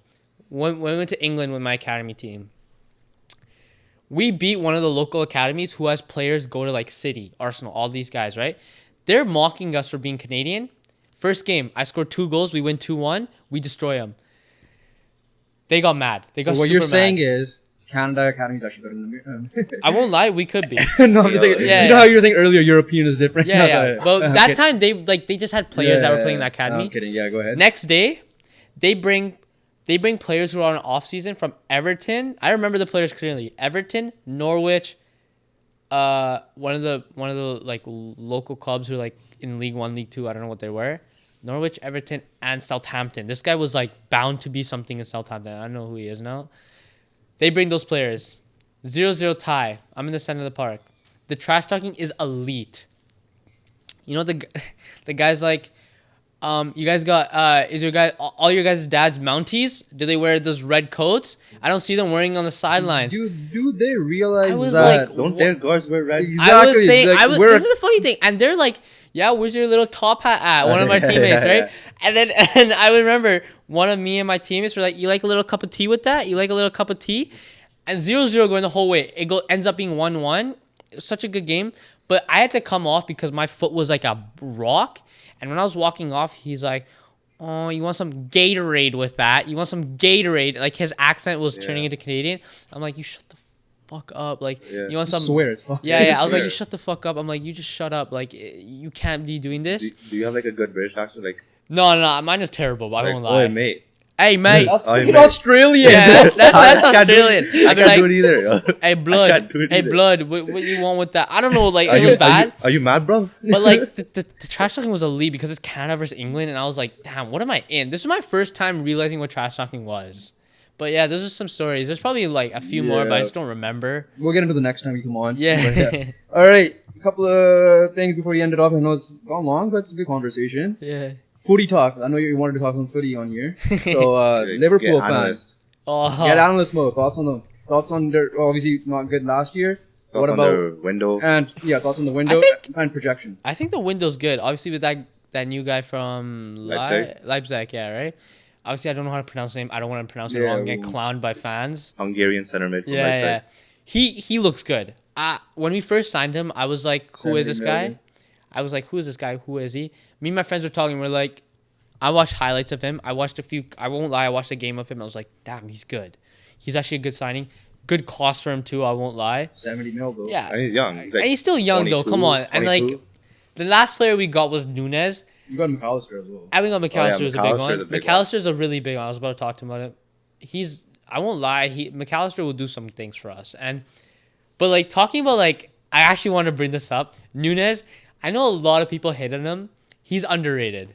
Well, no, I don't think he's underrated. I don't think he's overrated either. He's not overrated He was for sure. fine. It's just like the chances he missed. It's were, genuinely man. like No, the misses were brutal. Like yeah, he the was in the misses were right. brutal, but He was making the right runs, right position, right. Like he was. but doing, hear me out. Like I know you guys are Man United fans, and you Okay, guys he's are over Holland. in a sense where they were comparing him to Holland. You Yeah, gotta the admit Holland that. thing was crazy. I believe that, but he was underrated because the runs he makes and his game IQ as a striker is like undeniable. He's top 3.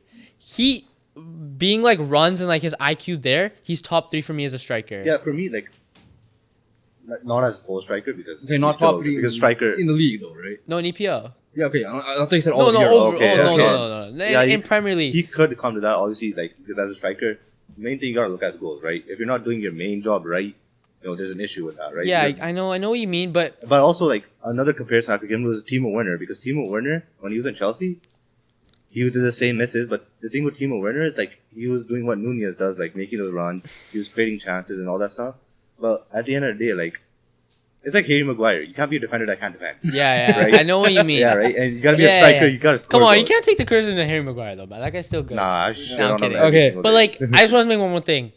I know you guys are Man United fans.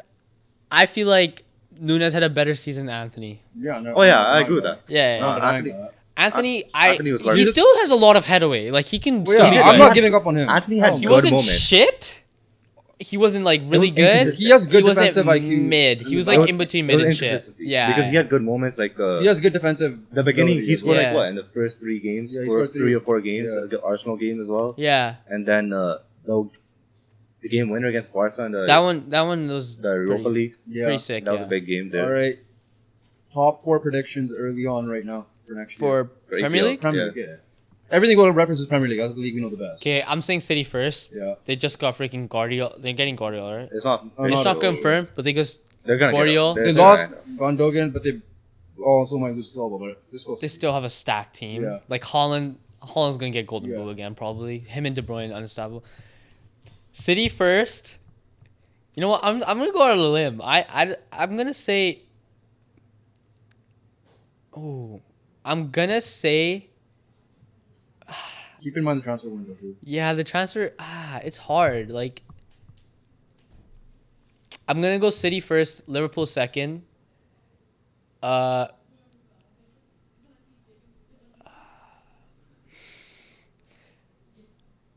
Man U fourth. I mean Man U third. Okay. So you're going Arsenal fourth. No, I'm not going Arsenal fourth. Oh, you're saying they're not even gonna make top I'm four? not. I'm saying they're making I'm saying they're making fifth or sixth. Okay, that's. Hear me out though. Yeah. I'll say why. Fourth, I'll say I don't even know who will go fourth We're though. gonna put We're gonna put Newcastle. Newcastle. I was gonna say Newcastle, but their mentality of like doing really good this season. I feel like I don't think they'll make top 4 again. That they made themselves the You expectation. know who expectations I have always is Brighton. Brighton's always So you good. can become 4? I'm gonna say Brighton for it. Okay. Okay. Hear so out. he's If, yo, whoever's watching we this. have a cousin that's an Arsenal fan. Yeah, I know, and he. He's not even shit on. He's just shit on us because we're United fans. Like, how Yeah. you Yeah, play all you these guys hate two? on the best. So that's Yeah. all you guys all you guys hate chill on out, United. chill out. You always hate on United, bro. Nah, but you know why I don't have Arsenal there is because if they literally sold the Prem, they can't go the full way again. That's my reason of not giving on top 2. Top 2. We're not gonna give our predictions right now. We'll wait till our video. But like they not being like obviously it's kind of weird that I didn't put them top 4. And I love watching soccer and I watch Prem all the time. I watch Arsenal. I watch Liverpool. Obviously Liverpool's my favorite team, but Arsenal not top 4 is because they're still young. That's such a big thing, and them doing really good this season shows. But them being really young, them getting Declan Rice, I don't think, and like Havertz, I don't think they'll excel like they did this year. If I were to give very early predictions on the top of my head, it was City, Arsenal, United, and Liverpool. Yeah, Because which is, Liverpool's like, also losing more center mids, and Well, you guys yeah. still need center mid. Which is like the normal thing. Mine was City. I would agree with you Liverpool second because the addition of McAllister. I was like, fuck, we're good. If they play United, we're getting because I wanted McAllister. And- I wanted McAllister. Yeah. Right? Like, McAllister would be a sick ad for you guys.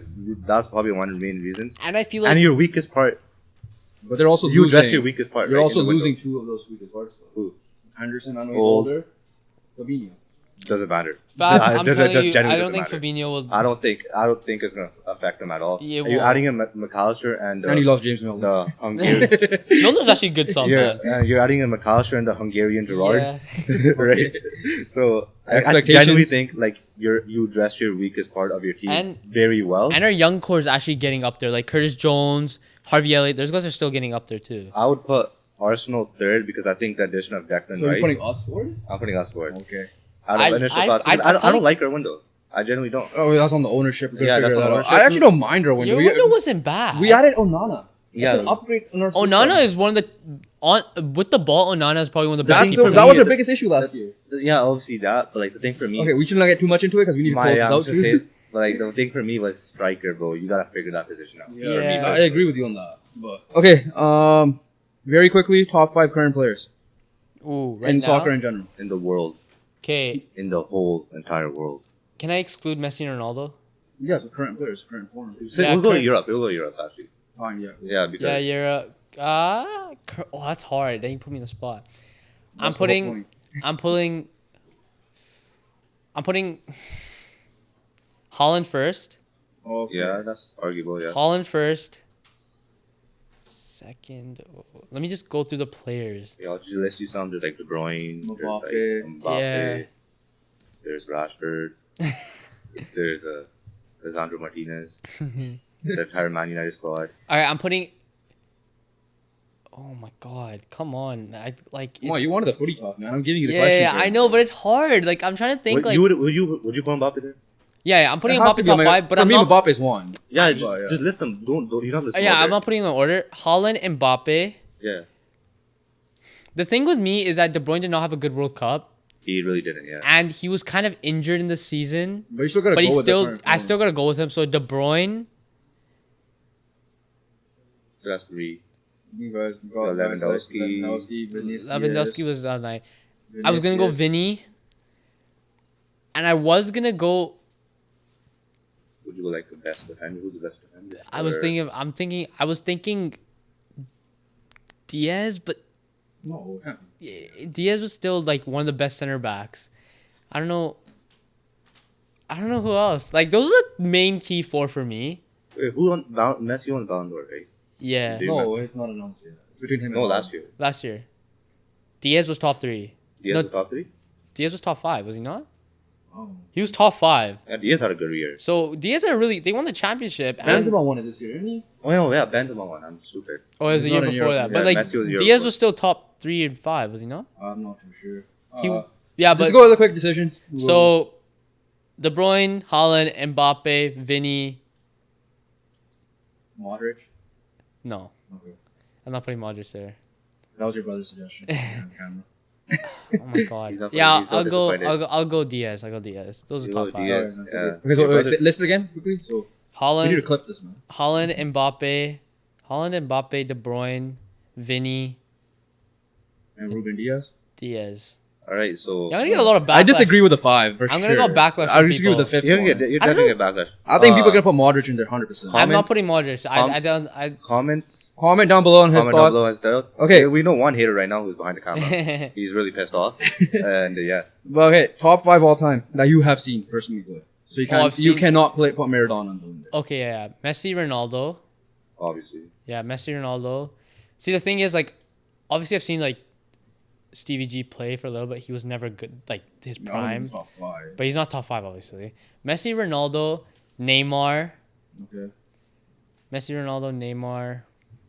Luis Suarez. No. Nah, Zidane. I didn't see Zidane Yeah, play. I don't Uh, think I've seen him too. Iniesta. Yeah, and yes, a good one. Messi, Ronaldo, Neymar, Iniesta. Lewandowski. Okay. Those are my top 5. Okay, second last thing before we get rid of this. The penultimate question. Okay, Mr. Vocab, but you're gonna build your perfect soccer player Oh, right now, So we'll based go- on current player, or you can go all time if you want. I would prefer current. So like, let's start you. So we'll go yeah. passing. So I have it. dribbling. No, I have it written here. Oh, you have it written? Oh, Yeah. okay. already So you're gonna go with body / height like that. so like you're gonna list one and then I Yeah, say you can put one per thing. Okay, So I'll give you the list right now so you can kind of think. Body / height. Ronaldo. No, I'm just saying. Oh, general. okay. Athleticism, left foot, right foot, heading, defending, playmaking. This includes corner kicks and Yeah, free yeah. kicks. Set pieces, yeah. Yeah, dribbling, shooting / scoring. This also includes free kicks and PKs, Yeah. and your mentality, brain stuff. Okay, so go first one. Oh, body height. Body. Just like name me that one and then I'll tell Okay, you. body and height. I said Ronaldo, but I'm gonna go Ronaldo. Athleticism. Can I say the same player No. twice? No. Oh, I can't. No. Okay, so first one I'll say Holland, Okay. and the second one I'll say Ronaldo. Yeah, that's what I was thinking. Yeah. So Ronaldo's athleticism. Yeah. Left foot, Messi. right foot. Right foot. I'll go like Suarez. Suarez. I was Yeah, gonna say I'll go Suarez. Okay. I was gonna say Suarez. Heading. Oh, I can't even say him. Zlatan. Okay. Oh, yeah, Zlatan. Defending. Okay. Let me think about players. This is overall I'm defending. saying now. Yeah, overall defending, 1v1. everything. Spatial, set pieces, everything. We go with Virgil van Dijk. I was gonna go, Nice. but no. I was Harry either gonna Maguire. go him Harry Maguire. or Ramos. So who are we gonna go? Pick I'm gonna one. go Ramos. Okay. Yeah. Because Van Dijk hasn't done like. Playmaking. You know, it's funny, but people are gonna Santi Cazorla. Okay. Yeah, This guy could take The forgotten legend. left foot free left foot corners and right foot corners. I was like, insane. what? That's mad. Okay. Dribbling. That's an easy answer for me. Neymar. Yeah, Okay. Shot, scoring, tied in one. that's the easy answer for me too. There's one you're missing that you haven't said. Sadger, it's between Lewandowski or Mbappe. It's Lewandowski for me. Yeah, it's between Is there pace? Lewandowski or Is there is there pace? pace? Oh, I didn't put pace. So can we put in pace? And put in pace. Fine. For Mbappe. Replace brain with pace. No, we can add No, do pace. it. Okay, fine. Okay, I added. Okay. Pace Mbappe, Pace Mbappe. scoring that one Lewandowski. Okay, then brain / mentality. So like just IQ on the field. Yeah, if it's now time players, I'm gonna You say pick Andy. You mean you picked Ibra? So yeah, But Ibra he played. just retired. okay, Yeah. true. But I'm just saying. Pick me. I'm the smartest guy on the field. Smartest player right now, I think I have one in my head too. Modric. Yeah, I was Okay. going with Modric. So, we'll look back at it and I'll list it accordingly. Yeah. So I think you said Holland for body, athleticism Ronaldo, Messi's left foot, Suarez's right foot, Yeah. Zlatan's heading, Ramos is defending, Cazorla's playmaking, Neymar dribbling, Mbappe pace, Lewandowski's shot and scoring ability, and then Modric's brain. Yeah, the only like questionable one there is Cazorla. Okay, so that's who Jeevan cares? Badwal's perfect Bro, player. You could even go like Ozil. Yeah, Yeah, that was the one I was Ozil. thinking of. I Ozil. forgot. Ozil would have been On the nice, spot is also tough. but Yeah. On the spot stuff. All right, last thing before we close it out, because I know this is gonna be like 2 hours long, but it's fine with me because we got a legend in Surrey here. So First guest, we gotta make a special one. exactly. So advice for the younger athletes. Oh, I Athletes was getting thrown this. Yeah, like younger athletes, let's just say, because you are an athlete. Like I said before, like I've said in the pod, obviously before, work your hardest. That's always what I always keep that mindset. if you keep on working, you'll get things. You'll get the possibilities of your dream. You'll get possibilities of becoming the best of your ability. If you work hard, and like sacrifice is a big thing with working hard, you'll get to where you want to be. Obviously, I talk about sacrifices, making those sacrifices. Never be a follower. Never be that follower who goes into the wrong crowd. Have the right crowd with you. I wouldn't say necessarily be a leader, because some people don't have that destiny to be a leader, but be someone who you want to be, and don't follow the crowd that really changes who you are. Have an identity of being self-positives, a positive mindset, a positive just outcome for yourself. And then obviously just be who you are, have fun. All right, that is a life lessons with Jeevan Badwal. Yes, Jeevan Badwal in the Punjabi community. 17-year-old. 17-year-old, and he spread more wisdom than us.